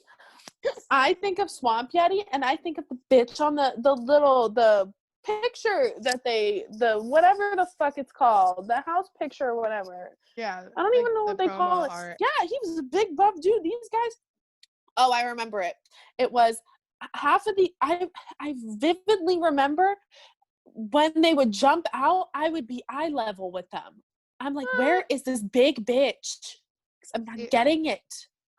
In the beginning of the house they were shorter, but then when you got to the end before the arm, there was like a double scare with like a Yeti coming at you, and then another one like as you rounded the corner. Those bitches were at least 8 feet tall with their heads up. No, I'm saying like there were some tall ones, but Yeah. there were also some BB Yetis that were acting grown. BB. And BB Yetis acting grown. And I don't know. Swamp Yetis look real different. Just take the Swamp Yetis and make them a little frigid, you know? That's what I wanted. And I didn't get it. Well, it's funny you say that because one of the facts I have is that the mask design from Swamp Yeti was actually reused just with a different color fur for multiple characters in this house. Where? Apparently you see missed it. You fucking I saw missed it, some- girl. I saw some Nutter Butters. I didn't see no damn Swamp Yeti. I cannot with you, you Nutter Butters. They had like other than that, other than the way they looked, I enjoyed this house. Oh, I yeah, like the thought arm scare. I like the bitch on the cliff. The scenic was really good in this house. Just the set dressings too. Everything was covered in that like fake snow, but it was like it looked Yeah. real. I really liked the room with the Yeti with the intestines, the guy on the table.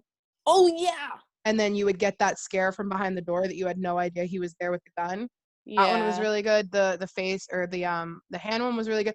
I loved where there was the guy like shushing you, and then the Yeti would just like bust through the door. Boom. I was always afraid the guy shushing was gonna get hurt.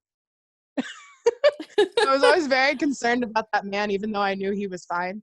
One time it was a lady. I went through and it was a girl, and they gave her a beard. No, they gave her a beard. Okay. Oh, they Yeah. can't just have it be a cabin lady? Apparently not. That's That rude. was a man. All in the name for art. Yeah. I love that house. It was one I didn't go through as much as I wanted to. I mean, I still did it like 15 times or something like that. But it was fun. I didn't really ever have like, oh my God, jump scares in that one. Just besides the fact that I'm only 5'5" and they were taller than me, except the BBs. Right. The only one I had was the arm one, and I literally dropped to the floor and shimmied my way under it. And I didn't have that experience. You and Daniel were the ones who went down, and I was just like, and When Daniel goes down, I go down. But the best thing is, the more I got into the event, I started to turn around and watching that scare actor. It's literally just a guy laying down in black with an arm just kind of swinging. He like waved, and I was like, I hope he's attached, because what if he fell? oh no, he's harnessed. Very unfortunate. Yeah, he wears a full harness. No, everything. We're good. Safety first. Oh, always. Safety begins with me. Any cast member is gonna laugh at that. Charles Gray, one of the show directors for HHN, he wanted this house to be a little different than a normal house at HHN. It starts as a mystery. So the whole point is you walk into a crime scene and you're starting to piece it all together around every turn and into every new cabin. A little different than like your normal house, which is in a horror movie. So I thought that was kind of wow, we're losing Ashley slowly. We needed to do this earlier. We're almost done. And then we're halfway. Marty's mask from Poltergeist, the guy who kind of rips his face off in the mirror, was actually reused. Do you guys remember that scare actor in the chair who you thought was a mannequin, and then they'd be like, ah! That was his mask, just with some more blood. Oh, yeah, we love that. And Resourcefulness. I've given you guys code names. Do you want to guess what Yeti's code name is? Yeti. No. Yukon. No. Potato. Jerky. Turkey? Makes sense. Jerky. Okay. That makes sense, though. Jerky commercials with Sasquatch in them. I hate that. Shit. I thought that was my favorite code name we've had. I was like, oh, it's so stupid, but I love it. I love it. So that's number 6. Let's get into number 5. This one I feel like is going to be a quick discussion. So at number 5, we have Ghostbusters. Well, I feel like it's very like, you either loved it or you self-explanatory. Yeah, so this one was in Soundstage 22, which is the one behind the Music Plaza stage. And the facade was the public library once you got into the soundstage. For the description, it says, step right into the original Ghostbusters film where ghoulish spirits and ectoplasm dripping Wait, what? An ectoplasm dripping phantasm materialize where you least expect. Wow. Is that a word? That's yes. That's not. Those are words, but they're very wordy. That Universal wrote that. I did not write that. That did not come out of I can only use kindergarten vocabulary at this current moment. It sounded very sexual. Ectoplasm. Right? Phantasm. You're welcome. Late night with the I feel like I need to be voguing while you say that. Gag on this elegance of this ectoplasm. Oh my god. I want to give you guys the code name for this one before we go. It was Hysteria. Okay. Def Leppard. Yeah. I thought that too. Get hysterical. That's my song. Same. So it was called that because of the mass hysteria, the mass hysteria line from the movie. Mm-hmm. So that's why they called it that. I have to admit, I still to this day have not seen the entire Ghostbusters movie front to back. Correct. Not in one sitting. I have definitely seen bits and pieces of it separately. I've seen the whole thing, not in one go. All right. Well, I'm gonna tell Hunter he needs to strap you down to a chair and make you watch it. Oh, Hunter knows. He knows I've barely seen any of them, and he goes, "That's okay. You'll get educated." Eventually, as he sends me pictures of him in full like cosplay with the proton pack. Mm-hmm. Exactly. Yeah. No, he was like, "I'm not disappointed, but I'm not happy." I'm not upset. I'm disappointed. Yeah. So I got to work on that, but I don't know. I liked the house. It was the I don't lead. I do not lead in houses. I don't go first. Last year was the first time, and this was one of the houses I was comfortable leaving in because it was not that scary. It's very fun. But it was so much fun. I would Yeah. always leave smiling and dancing. You can't not dance when the song's on. I'm sorry. Oh Oh, yeah. absolutely. I never it got back. annoyed. Yeah, I never got To annoyed. the I'd party be like, behind you. Yeah, man. Like, freaking, I don't remember the character's name, but the Annie Potts played this, like, in the movie. That's the actress name, but the secretary. I love that it was a live Janine! Oh actor. yeah. Yes, Janine. That's I love that it was Janine. like a live actor that's just spieling random shit, like as you're coming through, like kind of that. making it about you, like whoever you were walking by and stuff. It was great. That's one of my favorite parts about it. Oh, me too. One night I got stuck there and I was like, "Hi, Janine," and she was like, "Hi, doll. How are you?" And I was like, "Oh, I'm great. How are you?" And she was like, "I'm good. Why are you standing here?" And I was just like, "I can't move." And she was like, "Well, I'm very busy." I was like, "You talk to me Damn. too." It was a full experience. I loved it. I really liked the room, the all black room with the 3 ghosts that would pop out Yeah. like randomly and make the little laughing noises. Those were really cool. Oh yeah, I did enjoy they that. scared me actually. Slimer actually scared the hell out of me at one point. The Slimer in the hotel hallway, not the Pepper's Ghost one, but the one after the Pepper's Ghost on the left, Yeah. I dropped to the floor the first time I let him out. I forgot he was there. He popped out and I went down. And I was just like, ah! Oh my god. And the same one with the Slimer at the end. I fell to the ground again. I'm like, you motherfucker. We came, we saw, we kicked kicked his his ass. ass.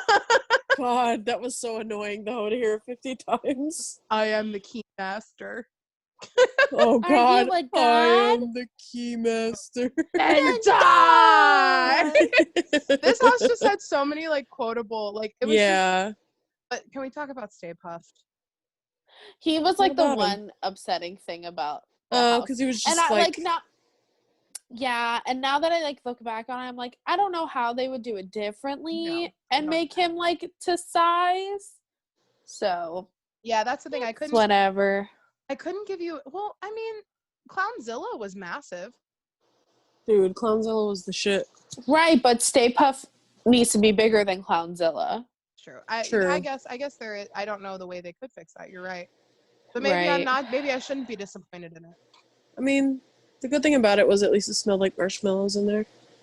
Oh yeah, it was delicious. Loved it. Bath and Body Works had a candle that smelled like it, and Hunter got it. Nice. And he Oh always my will burn it, gosh. and I'm like, oh, that smells great. It's like fireside marshmallow or something like that. Oh yes. Very good. Love So that. I would recommend. What do I have for fun facts? Oh, did you guys know that the proton packs in this house, Sony made Universal agree that they would weigh 60 pounds and be screen accurate, like the ones on I film? can't. So the ones that Poor the actors were wearing, actors. 60 pounds, and the ones on the That's wall. awful. I mean, I can respect the drip, like respect the Yeah. drip. Fuck. man. And even though it was based off the original film, we had ghosts from the other 2 as well. So every film was represented. Yeah. Like I know the Stilt Walker was from the newer one, and I can't tell you the other ones. And then the Dana, is it Sigourney Weaver's character? Yes. Yeah. The actresses that were her in the chair, they broke the monster hands at some time during the run. Oh my so god. they had to manually do that effect for the rest of the run Wow. because they broke the chairs. Yeah, I was like, wow, that's y'all going hard in the paint, like. Oof. But I liked it. I thought it was a good movie house, you know. And Yeah. I know creative had been waiting 30 years to do it, pretty much. They'd been like dying to do Ghostbusters. So when they finally got it, and I know a lot of people last year were very happy.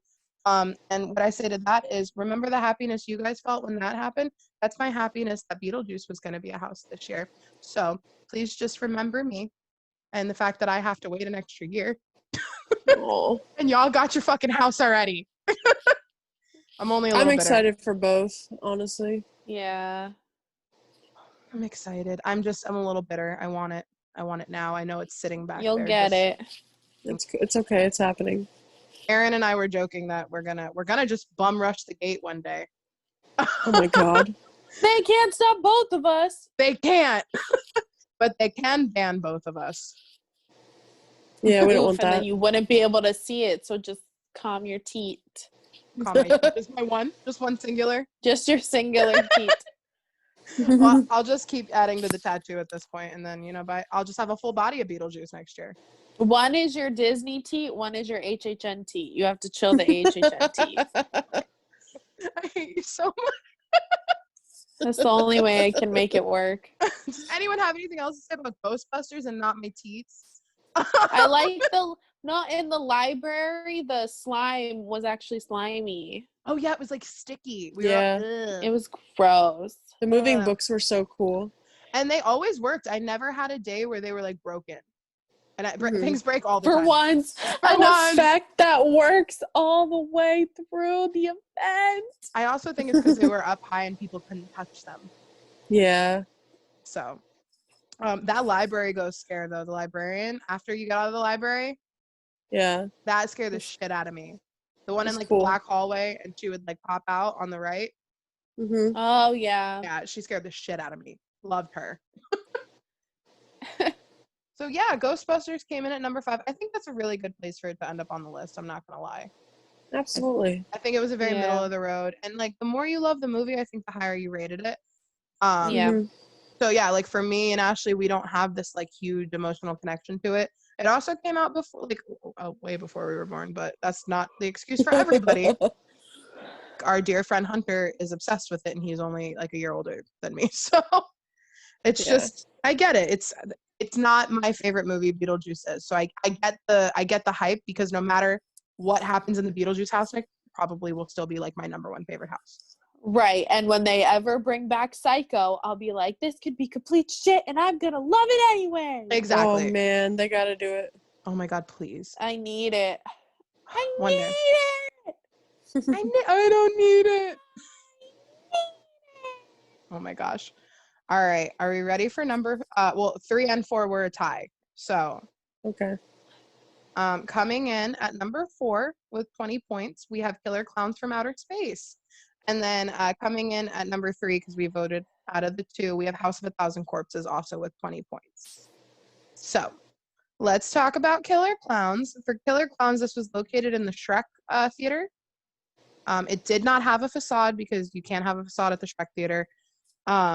For the description, it's Send in the Clowns! The Killer Clowns are returning to Universal Orlando's Halloween Horror Nights in an all-new side-splitting haunted house. The crazed clowns are back to wreak havoc and remind you why you were afraid of clowns in the first place. Oh man.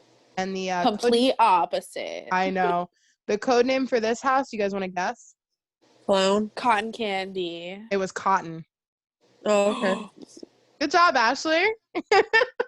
Hire me or Universal. It was a reference to the cocoons. This house for me was the first house I ever let in. Ever. Same. And that's a big Actually, deal. that is a dang lie. That's a lie. 27. I led all of 27. All of 27 at I had no choice. Yep. I realized what you guys said now. Okay, I was like, what did you say? Oh, you were the first one in. Okay. Yeah, in our group. I don't mean like ever, but like in No, our yeah, group, yeah.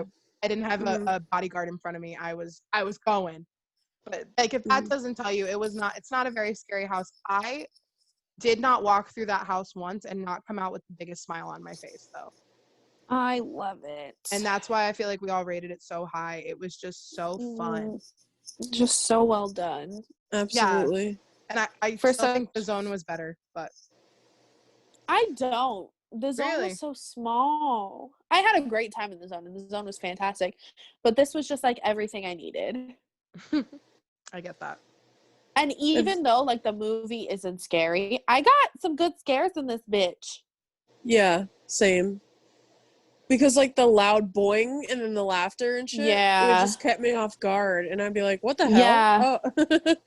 Like, I will knock your block off. And then, like, the loud crash, and then it would pop out and be like, And then Yes. the room, the cocoon room with all of them lined up, and you're just like, I don't know who's a statue, and I don't know who's real. I know. It was like trying to get through there was so scary. I know. Though when I led that first time, I literally was like, I know there's the one on the left and the one on the right, and they make a little bridge. Duck and go. Literally what I did in that room. I was like, go, go, go. That room always got me. I know that they had an issue with like people. I don't know if anyone got punched, but like people were like doing the boxing move to Shorty, and like Oh. I didn't get yelled at, but who I was with did for doing it. Okay. And I think maybe it's because it was a taller guy doing it. I It was gotcha. like, don't punch the scare actors, but I'm like, I'm having fun with Shorty. He punched me. What the Oh my fuck? God. It was just such a fun house. Like, Yeah. it smelled like cotton candy. Mhm. You had the clown with the boobs Yes, we loved her. growing, and then she goes, wah, wah. That's my girlfriend. And then we had the baby clowns The from baby the gun. clown. Oh yeah, the little chompy boys. Chompy Yeah. boy. Oh my gosh. I love them. Yeah, no, that I don't know. People would shit on this house, and I was just like, yeah, it Why? wasn't scary, but did you have fun? Exactly. Yeah. I hate the whole thing that HHN has to be like the scariest thing of your life. Every house has to like give you a heart attack. Like I know we all kind of feel that way. It's not that. It's what's the detail? Did I have fun? I go to this for my enjoyment. I don't go to this to I mean I do go to this to get scared, but I go to this because I love the detail and the sets and the movies and horror. And it's like it's so much more than just getting the shit scared out of you. And this house I feel like was a really good representation of that. Yeah, I would say this and Ghostbusters. Yeah. Oh, definitely. Yeah. I think that it shows that you can do a house as a love letter to a movie. It doesn't have to be the scariest version of that movie. Exactly. Yeah, absolutely. I'm very, very happy they implemented the theme song because that's one of my favorites. Yes. The Dickies, Killer Clowns from Outer Space. I love it. Mm-hmm. And I know the Chiodo brothers were there like almost every other weekend at Orlando, like walking through the house because they were just so happy to see like their baby come to life like that. Mm-hmm. I do know, so this was the only house that had GATS, guest activated triggers. In 29, we didn't have any other houses. And then Charles Gray, who's one of the show directors or creative directors, he loves this movie. All of the creative team does, and their goal was to include as many clowns from the movie as they possibly could. So Awesome. that's why we saw so many different like iterations. And I know we saw Shorty a couple times, but all the other ones were in there, and I thought that was a really good addition from the Scare Zone. And then Clown fucking Zilla. Gigantic bitch. Yes. He was great. And the way he moved was It was fluid. flailing. He was crazy. Fluid. And then the ice cream brother would pop out The and scare brothers, shit out of you. I love this house. I talk about it a lot actually. I feel like I didn't realize how much I loved it during 29, but now that I look back, I'm like, yes. It's great. So fun. It really Fire. hot fire flames. And it smelled like cotton candy. Come on. All right. And then what was our number 3 was, I know Cece has a lot to say about this house. We have House of 1,000 Corpses. This was located in the Men in Black tent over in the back of the park. And the facade was Captain Spaulding's Museum of Monsters and Madmen. The code name for this house, Cece, do you want to take a guess? I've been really bad about this so far. Ashley, I don't know. Zombie. No. I don't know. Ashley, any guesses? Oh my gosh. No. Chicken. I literally even thought it, and I Yes. wasn't gonna say it. Bring your mama home some chicken. And I won't have to whoop you. Stuff my boot up on, yes. It was so good. So the description: Rob Zombie's epic horror masterpiece comes to life as you attempt to escape to the blood-soaked house of the psychotic Firefly family. And I'm gonna let Cece take this one away because this is one of her favorites. I mean, it's hard to describe because I love the movie. Mhm. I feel like there's some things, because I'm such a nut for the movie, there were some things I didn't like. Um, I know it's hard to find people to just fit in these roles sometimes, and they're not going to always be perfect.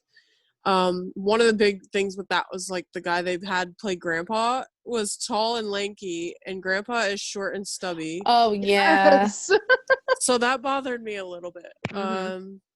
This was again to me, very a fun house. At least the first half of it is, Oh yeah. until you get to the tunnels. But yeah, I don't know. It Everyone hates Rob Zombie's films. This was one of those movies that got me back into horror. Like, because as a kid, I didn't grow up watching a lot of it because it actually scared me. I saw a few movies, but I wasn't into it like I am now. So we get that.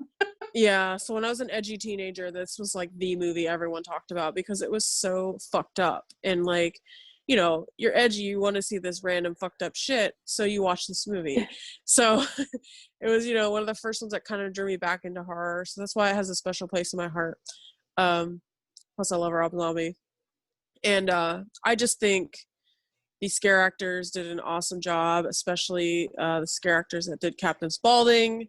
He's pretty much the first main character you see, because you walk into, his shop, and you got friggin' the main first scene going on, and he's, and you got his helper. You really got the clown, which it was like in the movie he was just like a little animatronic, but Such there's a good actually scare. a scare actor in there. It was great. Such a good scare. There's just so much I could really say. I don't want to go too far, but like the music being implemented as well, like the one room that you're kind of transitioning into the rest of the story. Yeah. House of Thousand Corpses, the song is actually playing and you're jamming out. I love that. There's just Dr. Satan looked fantastic. There's just a lot about this that I loved. The scares toward the end were great. But Dr. I'll let you Satan. guys. Oh no, yeah, you're good. Dr. Satan's makeup was probably some of my favorite from 29 because his face was done actually correctly. Yes, I loved it. It was very screen accurate. I love that you brought up Captain Spaulding because like I've told you, and I don't think Ashley was with me the night that happened. I had the best interaction with Captain Spaulding in that first room. After I had some issues with this house in the beginning just because it was the scariest one to me, and it was a lot for me to take in, and personal experiences just kind of drew me away from it. But once I finally got over that, I had so much fun. I walked into that room and I was like doing a little shoulder shimmy, and Spaulding, like I walked past him and I stopped, and he like got up next to me and put like shoulder to shoulder, and we shimmied together, and then he like bumped me into the next room. It was so much fun. And then he blew me a kiss and walked away back to his spot, and I was like, what? Oh jeez. It was so much fun. I loved it, but yeah, the second half of the house, I was like scared shitless when you got to like those catacomb tunnel parts. Oh my god, I can't. This was also voted House of the Year for 2019, which was very odd to me because I feel like our one or two should have gotten that, but I understand why it got it. It had because it goes by guest surveys. Guest feedback. I'm still shocked by that. The thing is this is why, okay? You ask the general public and they don't really care about this movie, though. Right. Like, to me, like, I get shit all the time for loving Rob Zombie's horror films. Like, I get shit for it all the time on Twitter. So, like, I shit on you a little bit. Yeah. So to me, this was surprising. Like, even though I absolutely adore this, it's a cult classic film. It's. I mean, it is a classic because you're introduced to the Firefly family, but like, it just, to me, it still shocks me that this won House of the Year. I guess maybe because it was so accurately done, I think, to the film, I think is a big part of why it did so well. Yeah. Because there was hardly anything I could say that was bad besides like Grandpa, so. Yeah, I mean, I had some moments where I got stuck. I told you about this right in front of I'm the one who brings the candy. Oh my god. Who's your daddy? Candy. For 5 minutes. I got stuck so many times in 29. And like the guy just kept going because I didn't think he had I don't think he had a trigger. I think it was an audio cue. So he had to keep coming out. And I was like, homeboy, take a break. Take some water. And you are doing the most, and I appreciate it. And do you guys remember the bone chandelier in this house? Because I don't. No. I don't know. I read that the chandelier Bone used. chandelier? Yeah. I remember, or I feel like, I don't know, maybe it was in the house somewhere, like in the Firefly house before we went down. Because it says it was from 25 from Body Collector's Recollections. Well, I couldn't tell you where that was in that house because I don't remember that year. I know. So upsetting. But yeah, Ashley, how do you feel about this house besides? I mean, I didn't see the movie until like a month or two ago. The movie felt like a fucking acid trip, but so did the Yes. whatever that would feel like. And so honestly, so did the house. The house was terrifying, but I ranked this pretty low on my list. I think it was like number 7. And just because I liked a lot of things more than this house.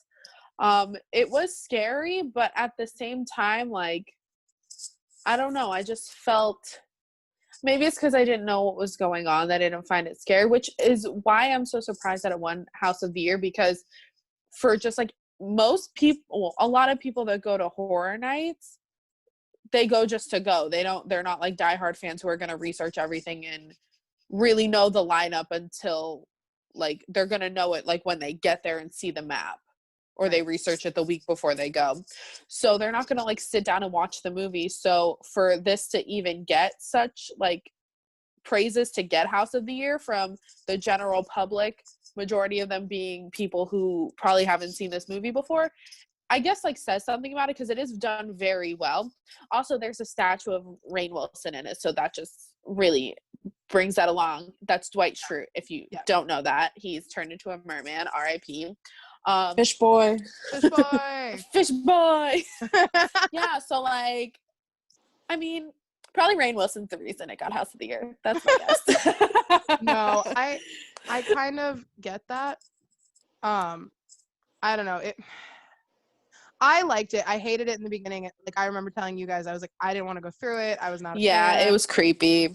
But then, like, as the event went on and, like, you know, I started to get desensitized. I feel like 29 really desensitized me to a lot of things, which is not a bad thing. It became more and more. I think I ranked it like 4 or 5 on my list. It was very high for me, especially. So I get like the general public not kind of understanding the movie, going through that house and getting scared shitless. And you know, the people who go to horror nights once a year, like one night a year, they're there to get scared. They're not there for the details. They're not there to go through the house 10 times. Yeah. They're there to get their scare and leave. So I can see how that would be their number one, like 100%, because it was scarier than I really think it was the scariest house night. Personally. Really? Yeah. For me, at least. Also, the facade was amazing. Oh, yeah, the facade. Perfect. Absolutely. That alone, like, and it was on a 10. So they good. never do facades like that on 10s. 29, they did so many good facades. Like the Blumhouse facades were, the Blumhouse facade was a door with like a screen printing of the Blumhouse intro. I also love, like, you didn't even have to fucking be in the house yet because the facade was so good and they're playing Run Rabbit Run outside. Right. Yeah. So, like, you're just already in the fucking moment, man, and you're just ready to get in there. Like, it's great. It was a really good house. I can't even lie. In the beginning, I was like, eh. And then when we rewatched the movie a couple weeks ago, I was like, yeah, the movie's not that bad. But I also had watched it right after watching Texas Chainsaw, and like watching those kind of right after each other, I definitely watched Texas Chainsaw first because Corpses is just a love letter to Texas Chainsaw. And that's another reason why I love it so much. Right, and I do love Texas Chainsaw Massacre. It just, for me, I don't love Rob Zombie as a director. I think House of a Thousand Corpses is his best film, personally. Yep. Have you seen Devil's Rejects though yet? I have. It's been a very long. I've heard it's. Oh That's no, probably I heard everybody's favorite. Good. Yeah, I feel like Devil's Rejects is everyone's favorite from the Firefly 3. Mine is House, but like that's just because it's the first one that got me back into horror. But Cece, we know you love the source content. We know. Yeah. So it always wins. Don't fuck with the original. Exactly. All right, you guys ready to do number 2 and 1? Sure. They were not a tie. But I'm gonna be sad about it. I Oh, know. no. Ashley's so sad. But Ashley, we actually did a poll, and the one you're sad about not getting number 1 did not win number 1 on Well, our poll.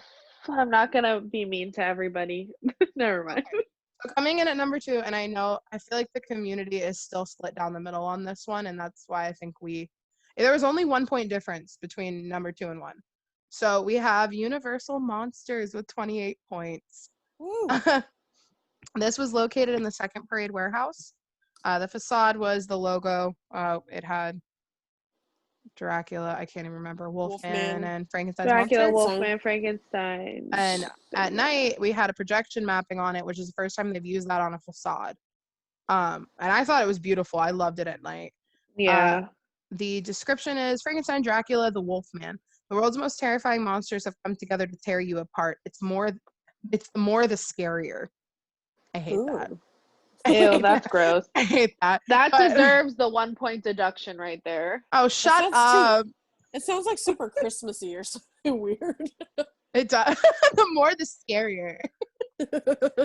Yeah, I love this house. I would stay and scream. Oh God, what am I trying? What's the Duff Gardens, Springfield? Yeah. Just to go through this because I had such a cool experience multiple nights where if you would get through stay and scream, it would be like 5 minutes. And if you were really nice, sometimes the attendants out front would let you not walk all the way around. And they would, yes. if there was no line. And I had gotten to go through monsters like 3 times completely alone with just the person I was with. Yeah. Just because there was nobody in line during stay and scream. Wow. So I got such a cool experience. I've never been in a house alone like that. And my favorite was the creature. Because there were the 3 in the room. The first creature followed us all the way out of his room. What? Yeah. Oh, I thought you meant the house. No, I was like, wait, what? No, he followed us. He followed us out. He's and like, then, I'm gonna experience it too. He's like, oh, we're doing a conga line. Dun, dun, dun, dun, dun. See what the hype is Oh my about. God. No, and then also, who I was with one night knew one of the Frankenstein monsters, and he like went all the way into like the next like fucking monsters part with us. He was like, whoa, and we were like, hello. And who I was with had no idea it was his friend. Oh my So God. I was like, why the fuck is Frankenstein behind us? But I loved it. This and the number 1 would go back and forth for me between my favorite. But I agree. Number 1, you guys know what it is at this point, but that is like my vibe all the time. So I 100%, I love this house. If Graveyard Games didn't exist, it would have been number 1. So I agree. I love this it. house was always my number 1. I think, was this the first house we went through? Yes, because it was. We did Stay and Scream in the back the first night. This house was the first house we went Not through. for me, but for them. I did opening night. They didn't. The first run of it that we went through was absolutely amazing. Yeah. The Mummy, if he could be on a stripper pole and like spin around it to get us on that whole turn that he had with the 3 holes, he whipped his. I had to limbo under him. And we had a group of 5, 4 or 5. We had 5. I think 5, yeah. And I'm always the end. I'm always the caboose, which means I get a lot of fucking scares, which is great. But I remember the Mummy, he got Daniel and Ashley and got me too. So he was spinning. Like he was going boom, boom, boom, boom. And I was like, okay. Wow. All like the effects, the hunchbacks flying. Excuse me? Who gave you permission? Yes. Creative. Like, come on. And then I always get scared by mirror rooms. I don't know why. Me but too. I can see them pop out 7 times and they can pop out an 8th time and I'll still scream. Dude, yes, the Phantom room scared the shit out of me. So good. And then Dracula's brides, they were terrifying. Yeah, no, like, I love the scariest part. I would jump so high every time. Just like piercing screams, and they're just so small and they jump out of like these random little corners. I know. And then I just can't. And then the facade inside the house, you was just like walking into. Was it a castle you walked into? Like It was like the rubble. torn down. Yeah, like the rubble of the castle. With all just like the statues of these bad bitch monsters. I'm just like, give me all of this energy. And then the scare at the end, Frankenstein's little hidden scare. Oh, the stinger, Rude. yeah. Rude. No, Rude. love that. But we have to talk about the Rude. best character redesign that came from this house, the Bride of Frankenstein and her little crop top Lady Gaga outfit. I loved it. It was I called it Lady Gaga because it like made me think of something Lady Gaga. I don't know, like mummy Lady Gaga. Wait, and the I just thought she looked like the mummy. I didn't see a crop top moment. Oh, so it was like a jumpsuit and it had like a diamond from like under her boobs past her belly button that was cut out. I just saw like a white smock or something almost. I was like, she could be the mummy for all I know. No, her character design, I will find a picture and send it to you guys. It was beautiful if you actually got to look at it. Okay. It was so good. I got to see her walk from Scare Actor Dining a couple times. Like out okay, that's fair. Yeah, so I got kind of lucky. Her like, everything, and I love the Frankenstein the masks. I know that a lot of people in the makeup team, that was probably their favorite like design that they had done, because he was like decrepit, and I really think he's like all edgy and shit. Yeah. And the I love the code name for this house. It's Onyx, because Onyx can be black or white. Ooh. One's coming black or white. Yeah. So I thought that was a really cool. Clever. Yeah, and Ashley knows why I like that name as well. So I'll explain later. So you see, it's nothing crazy. It's just something. For fun facts, the gargoyle character in the Hunchback room is actually from the Gothic house from 22. Same mask and everything. Okay. So we've seen that before. And then Patrick Braillard, he's one of the show directors. He said that he wanted to create living transitions in this house, allowing for crossfades between the monsters, just like in a movie. So like that's why things would start to like blend together, like from scene at the scene. end. Yeah. Too, so that was like a big crossfade, kind of like you're in a movie and you're going from monster movie to monster movie, which was probably one of my favorite details. I am such a hoe for details. What I thought was really cool was isn't this thing in the beginning, the busts, isn't there one with nothing on it? That's for the Invisible Man. So his name is at the bottom. There's black. Yes, but there's nothing and he's there. not there. Yes, yeah. I love that so much. I wish he was in this house. Me too. He was in every room. He's in every room. He is. Okay, well, but him with his little wrap on and stuff. The way they did it in Hollywood in 28 with the so black good. light was great.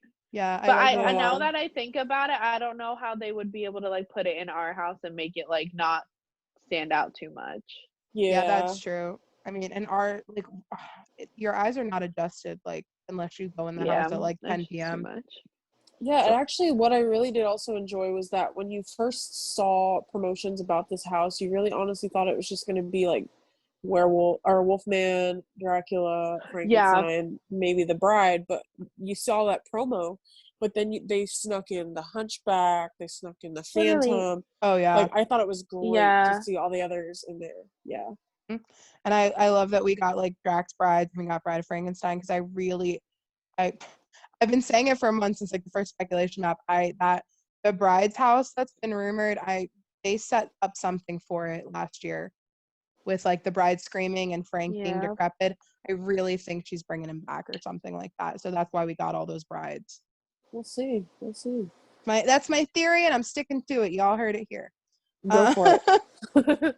I just really love this. I need to ask Hunter if that Fang fuck ever paid up his debt though. I guess not. Oh my god. I guess not. You know, I should ask. They're not here, so true.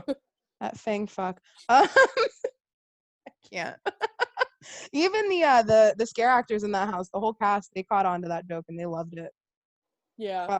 If you guys don't know what we're talking about, Han Brolo 77 on Twitter, Draco's and money. Just tweet at him. He's gonna listen to this and text me and be like, I hate you. Probably. So do we have anything else we'd like to say before we hear me gush about number one and Cece? An amazing house. I know. I love Monster. Fantastic. So They good. actually, the one fun fact, we talked about this in an episode a few weeks ago, I think, it did so well that they're thinking of taking these renditions of the characters and possibly making a film out of it. Oh yeah. Oh, bitch. Yes. It was so well received, and normally when you touch like the classic monsters like that, people get pissed. Yeah. It was done like it was a love letter to the monsters. Like For sure. it was so good. And like when Quasimodo flew the first time I watched him fly up, I literally was like, oh, we didn't even talk about the fucking the bungee scare, the Wolfman with the gun. Ashley, I don't know if you ever saw it. So he was on like Probably not. I don't know. I don't want to call it a bungee because I think it was more of like a line, like a travel line. It was right after. Yes, right after the statue, the Wolfman statue that would scare you, the first scare. Then it was the second one on the left. The Wolfman statue that would scare you? Yeah, right after you walked in past the raining with the statues, when you walked into the first like room. Yeah, there was the one on the right that would pop out. That's the Wolfman statue. Huh. He's not a statue. He was the Wolfman. Whatever, he's the Wolfman. But he wasn't a statue. Anyway, but yeah, was there one on the left? So you would walk a little bit, and then you would see a guy on the right with like a musket, and then the Wolfman would come by on the zip line and like lunge, and he would shoot him back. Yeah. So that scare was one of my favorite scares when it was timed correctly in 29. Mm-hmm. It's just like falling in 20. I forgot. I got that one 27? more than I got. Yeah, 27. I got the Wolfman scare more than I got the Fallen scares though. Yeah. Yeah. Anything else y'all want to add? It's fantastic. I love it forever. One more, and then we just got to do housekeeping, and then we're done. So coming in at number 1, it's no surprise it won our Twitter poll too.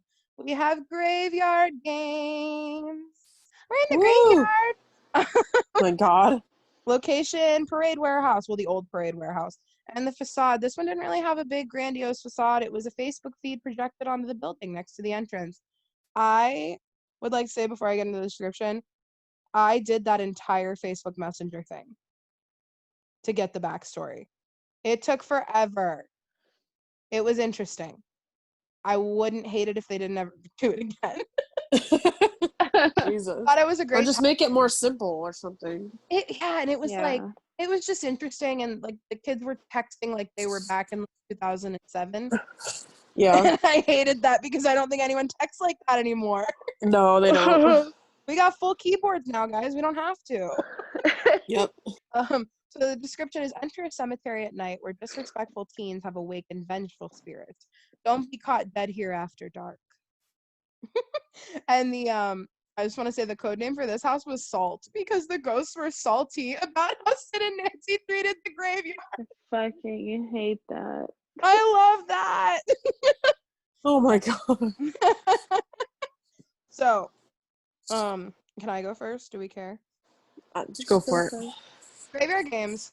I loved the entire aesthetic of it. It is very much like what I fuck with now as an adult. Is the best way I can describe it. It was spooky. It was mysterious, creepy, dark, cold. It felt wet because you were in Louisiana. They brought in so many trees. It was fantastic. I loved Sid and Nancy. Every time I would walk in, I've talked about it before. We flirt with scare actors here. That's just my coping mechanism. I don't know why. Ashley does it too. Oops. Not upset. Anytime Sid would pop out, I would be like, hey, baby. I wouldn't say that, but I'd be like, what's up? And he'd be like, the sky, or some dumbass response. And I'd be like, ha, ha, ha. But one night, so funny. Yeah, I guess like the one actor, because there was one actor I always saw. I never really saw the other cast. But the second to last night, he followed me into the first room. I was like, what are you doing? He's like, I want to go in the graveyard with you. And I was like, okay. He's like, can you go find my girlfriend? And I was like, well, that's no fun. He's like, okay. He's like, then don't go find her. And I was like, okay. And then Dang, you didn't want to help him? Rude? No, I'm just kidding. I wanted to be his girlfriend. She's gonna be dead anyway. And then she came out, babe. I hate that. Jess only liked him because he was great value Billy Joe. He was 100% great value Billy Joe Armstrong for me. I loved him. Leave me alone. It's okay. I loved him too. He scared the shit out of me. I know I've told you that story. I wasn't paying attention, like always. And he walked up to me and, like, I don't know if he tapped me or if he was just there and I felt him and I turned around and he was like, boom. And I was like, oh, shit. Spray thing sprayed air. He could have sprayed you. Maybe that's what it was. Something. Yeah. My favorite was dork. Oh, yeah. Dorks. Ashley, thoughts? I thought the house was great. I mean, you're kind of losing me, but I'm real tie. It's just a good, like, it took me a few times to go through to actually, like, understand what was happening. Like, the first few times I didn't even realize, like, Sid and Nancy's bodies were being posted up everywhere. Yeah. And that, like, them tormenting the ghosts, like, they actually, like, died, and now all of this shit was happening. Also, don't really enjoy, like, little dolls or little children, so, like, a couple of those rooms were not real cute for me. And then that pitch black hallway with just the whispers was literally the worst thing I've ever been through in my entire life. That was like scarier than anything else I had witnessed. Oh, it was terrifying. It was just so terrifying, and you were just like, I don't know if someone's actually gonna come and whisper in my ear, or if, like, how am I gonna get out of here? Like, where's the exit? I know there's an exit sign in front of me, but, like, where actually is the exit? 'Cause I need to leave. It was just anxiety filled my body. And then I never saw the Smiler ghost. We're talking about ghosts. Mm-hmm. I never saw the Smiler ghost when I was in the house, but I did watch, like, what am I trying to say? Walkthrough. And those bitches were scurry. Told you. No, Shelby hated them too. Shelby from Catacombs. I was like, Yeah, the house was just terrifying, and those little children literally were coming for your throats. It was not, I know. It was not fun. Yeah. The house was great though. So, fun fact, we have one. That room with all the kids the name for that scene was Recess, and it actually came from a nightmare that Mike Aiello had. I hate that. Ooh. He had a nightmare and he created that room. Hell yeah, that's so cool. That was, like, such a cool, I was like, ooh, I love that. And we also, so it's funny, Ashley, that you brought up, like, Sid and Nancy, like, being dead and not seeing them. A lot of people were confused because you see Nancy dead twice. One time she's on FaceTime with her mom, and her mom's like, why are you scaring me? And then the next time her phone's dead. The reason you see her twice, the ghosts are actually dragging her through the graveyard, her dead body, because they're going to drop her off in the Lost Lamb section, and now Sid and Nancy have to be the kids' new playmates for eternity. Oh, damn. I hate that. Their punishment. God, I mean, fair, but, like, what the hell? And also so there's a couple kinds of fogs at HHN. There's, like, the general fog, there's, like, the low hanging, and there's, like, some other ones. So the cold roll fog is the one that, like, really stays low to the ground. Mm-hmm. What was that, Cece? That was Finn. Cece's cat. Like, but all your cats just want to be on the show tonight. Yeah, Finn always does. He cried on that one time. Oh, he did, yeah. Sometimes he gives his opinions on the houses. Yeah. But this house used the most cold roll fog in the history of HHN. That low fog, yeah. Yeah, which makes that sense. Makes sense. I loved it. I fucked with this house so hard. That's all I really have for the fun facts. What was your favorite scare in this? Oh God. I don't know. I mean, you want to think about it for a second? I was gonna say, I think the scariest moment, or one of the scariest moments, was the recess room. The kids and stuff. Also the end, I think. Was it where the person came from underneath? Or I was gonna say my favorite scare happened on my second. Well, I only went the second to last night. I didn't get to go closing night. That scare, it was like a statue. Normally, it was just a hand that would come out. The last night, I was hearing, like, in the line that, like, girls behind me were, like, know-it-alls who, like, oh, our friends are in the house, so we know everything. And I'm like, good for you. That's great. They didn't really know a lot of the story, though, because I was listening to them talk about it, and I was just like, that's not what's going on. I'm not a snob. I wasn't trying to be like, ugh. I was just like, do you know? And they were like, yeah, the girls at the end have been like lunging their bodies through that boo hole. And I was like, say less. So we're walking through, and this girl was tiny. She fucking yeeted herself through like up to her waist out of that boo hole and reached out. And I literally fell backwards because I was not expecting it. And I was like, that was my last walk through that house. It was one of our last houses of the night.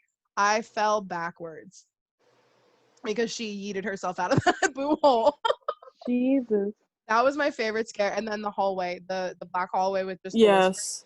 Oh my gosh, that was just so bad. I always knew no one was in there, but I was like, what if they just put someone in here because we all had this false Right. sense of security. I remember the first time we went through it, Daniel opened the thing, he's like, oh, what the fuck? And I'm I just heard like, him what? and I was like, and what? then I walked through and I'm just like, oh Jesus, oh Jesus, oh sweet Jesus. I had my head down, my eyes closed. I was like, Daniel, hurry up. Yeah. No, 100%. It was so scary. I love that house. I just think that Graveyard Games was just, there's always a house that has like spooky vibes. And that one was just like straight Halloween, like trick or treat. It's just straight Halloween vibes. Yeah. It gives you kind of what you're there for. And I think that's why a lot of people, it was their favorite. It was scary. It was detailed. It had the backstory we all look for at HHN. And it gave us those like spooky Halloween vibes that we all want. You know what I want to see?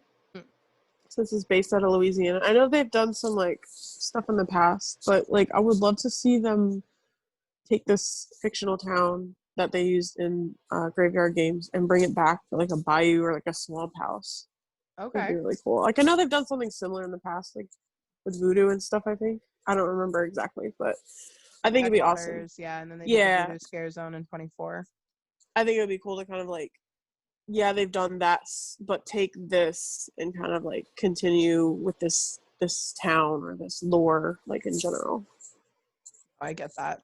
Yeah, so Graveyard Games came in at number 1. I don't think any of us are surprised. I don't think unless our listeners will be either. But yeah, I just think 29 overall was one of the stronger years that they've had. I mean, I've only been going 3 years, and maybe it's just because, you know, we're not getting it this year that I feel so strongly about it. Ask me in a year where 29 ranks for me, or like a year and a half, and we'll see. Maybe we'll revisit this discussion in a couple years. But I really enjoyed that. I don't know if you guys had fun. I had fun. I love 29. I love talking about it. Oh yeah, for sure. Yeah. So we're gonna get into some like really basic housekeeping. Cece, do you want to do that? I did a lot of talking. Yeah. So there's a couple things. So just our standard stuff like our socials. If you want to follow us, we are on Twitter. That's probably our most active social media right now. We are, oh God. At Scream Queens 85 Queens on 85. Twitter. Okay. Yeah. It's okay. At Scream Queens 85 on Twitter, and then Instagram is the long one. It's at the Scream Queens podcast. Yep. And then we also you want to talk about? Oh, are you? I'm sorry. I'm just taking over. No, I'm we so do have awake. a like page. We have a like page on Facebook. Unfortunately, we don't use it very often. It's just the Scream Queens. It's a like page. Just say our logo. Yeah, if you can find us personally also from our Twitter page if you want to. The bio has our links. Yeah, directly in there. Yep, and we are, so happy for the support. Oh yeah, like we started this as a love for horror and Halloween Horror Nights overall, and it's turned into such an amazing thing. It has given us so much, like so many new friends, so many new opportunities, and it's only been going on for what, 2 months now? No, you're gonna make me so emotional right now. Like we talk about it all the time. No, Ashley, like the Scream Queens, this show, it gave us like a creative outlet. It's brought us friends. It's brought me like best friends, 2 best friends, like that I've never thought I would have before. It brought me into the HHN community even more, the horror community, more friends in the podcast world. Exactly. Like Slash and Cast Podcast Network. Oh, we love amazing. everyone in our little family, our network family. Just everyone's been great. We just wanted to say thank you guys for that. And like we say this all the time, we're not stopping the content. It's just gonna keep rolling out. I do want to give Ashley the floor to kind of promote herself for a second. I know she's not on a podcast, but she's on a couple now. Okay. Yeah. So Ashley, where can we woohoo. find you? I am on Twitter and Instagram at Ratchscal. It is RATCHSCAL. There's a very big backstory, and we will not get on to that today No, because it's a long one. And It it makes no sense. People think my name is Rachel because of that. I was hoping to change it to Trashly, but somebody has taken that already. So you guys just have to remember RATCHSCAL. yes. And Ratchscal. so yeah, Twitter, Instagram. follow her on there, and if you can't find her through Ratchgal, just look on Beetlejuice and you'll find her. On like every other picture. Yeah, and I also wanted to plug Ashley and I were on an episode of Grim Grinning Hosts. I know we talked about it 2 weeks ago, but I wasn't sure when the episode was going to come out. It has come out now. You can listen to it on Spotify, on Apple, anywhere you listen to podcasts. Roundtable about the unfortunate events that surfaced that we also discussed 2 weeks ago. And then we talk about how we're staying spooky this season. It's just a really fun episode. And it was GGH's first female roundtable. So it was kind of fun to be a part of that. Yeah. So, nice. yeah. I loved listening to it. So Aw, stop. It was a lot of fun. You gotta support your friends and your other fellow podcasters. Speaking of which, absolutely. great Oh. segue. I'm sorry, I want to take the floor for a moment because I have Go this for it. dear friend, two dear friends actually, and I'm sure I'm gonna make friends with a third. My friend Kyle and my friend JR, they just started a new horror podcast as well. They do claim that we were a big inspiration for them to do this, so that makes me so happy. Aw. They're called the Trick or Treaters podcast. All they have up right now is their first episode, kind of introducing themselves and why they're into horror. And then they actually just did a review of Host. Yes, and So I just watched Host. I gotta listen to it. You definitely gotta listen to that. They're doing this 13 Ghosts, I think, this week. And then I am going to be going on their show when they cover one of my favorite movies, Scream. So I wanted to give them a shout out since they talk about us all the time on their show, and please check them out. They're brand new, and I know how it felt when we were brand new, so give them some love, guys. Oh, absolutely. You guys have been welcomed us with open arms. Go welcome them too. They're great. They deserve to be in this community just as much as we do. So definitely go check them out. I don't think we have anything else. No, I don't think so. You guys are probably sick of our voices at this point.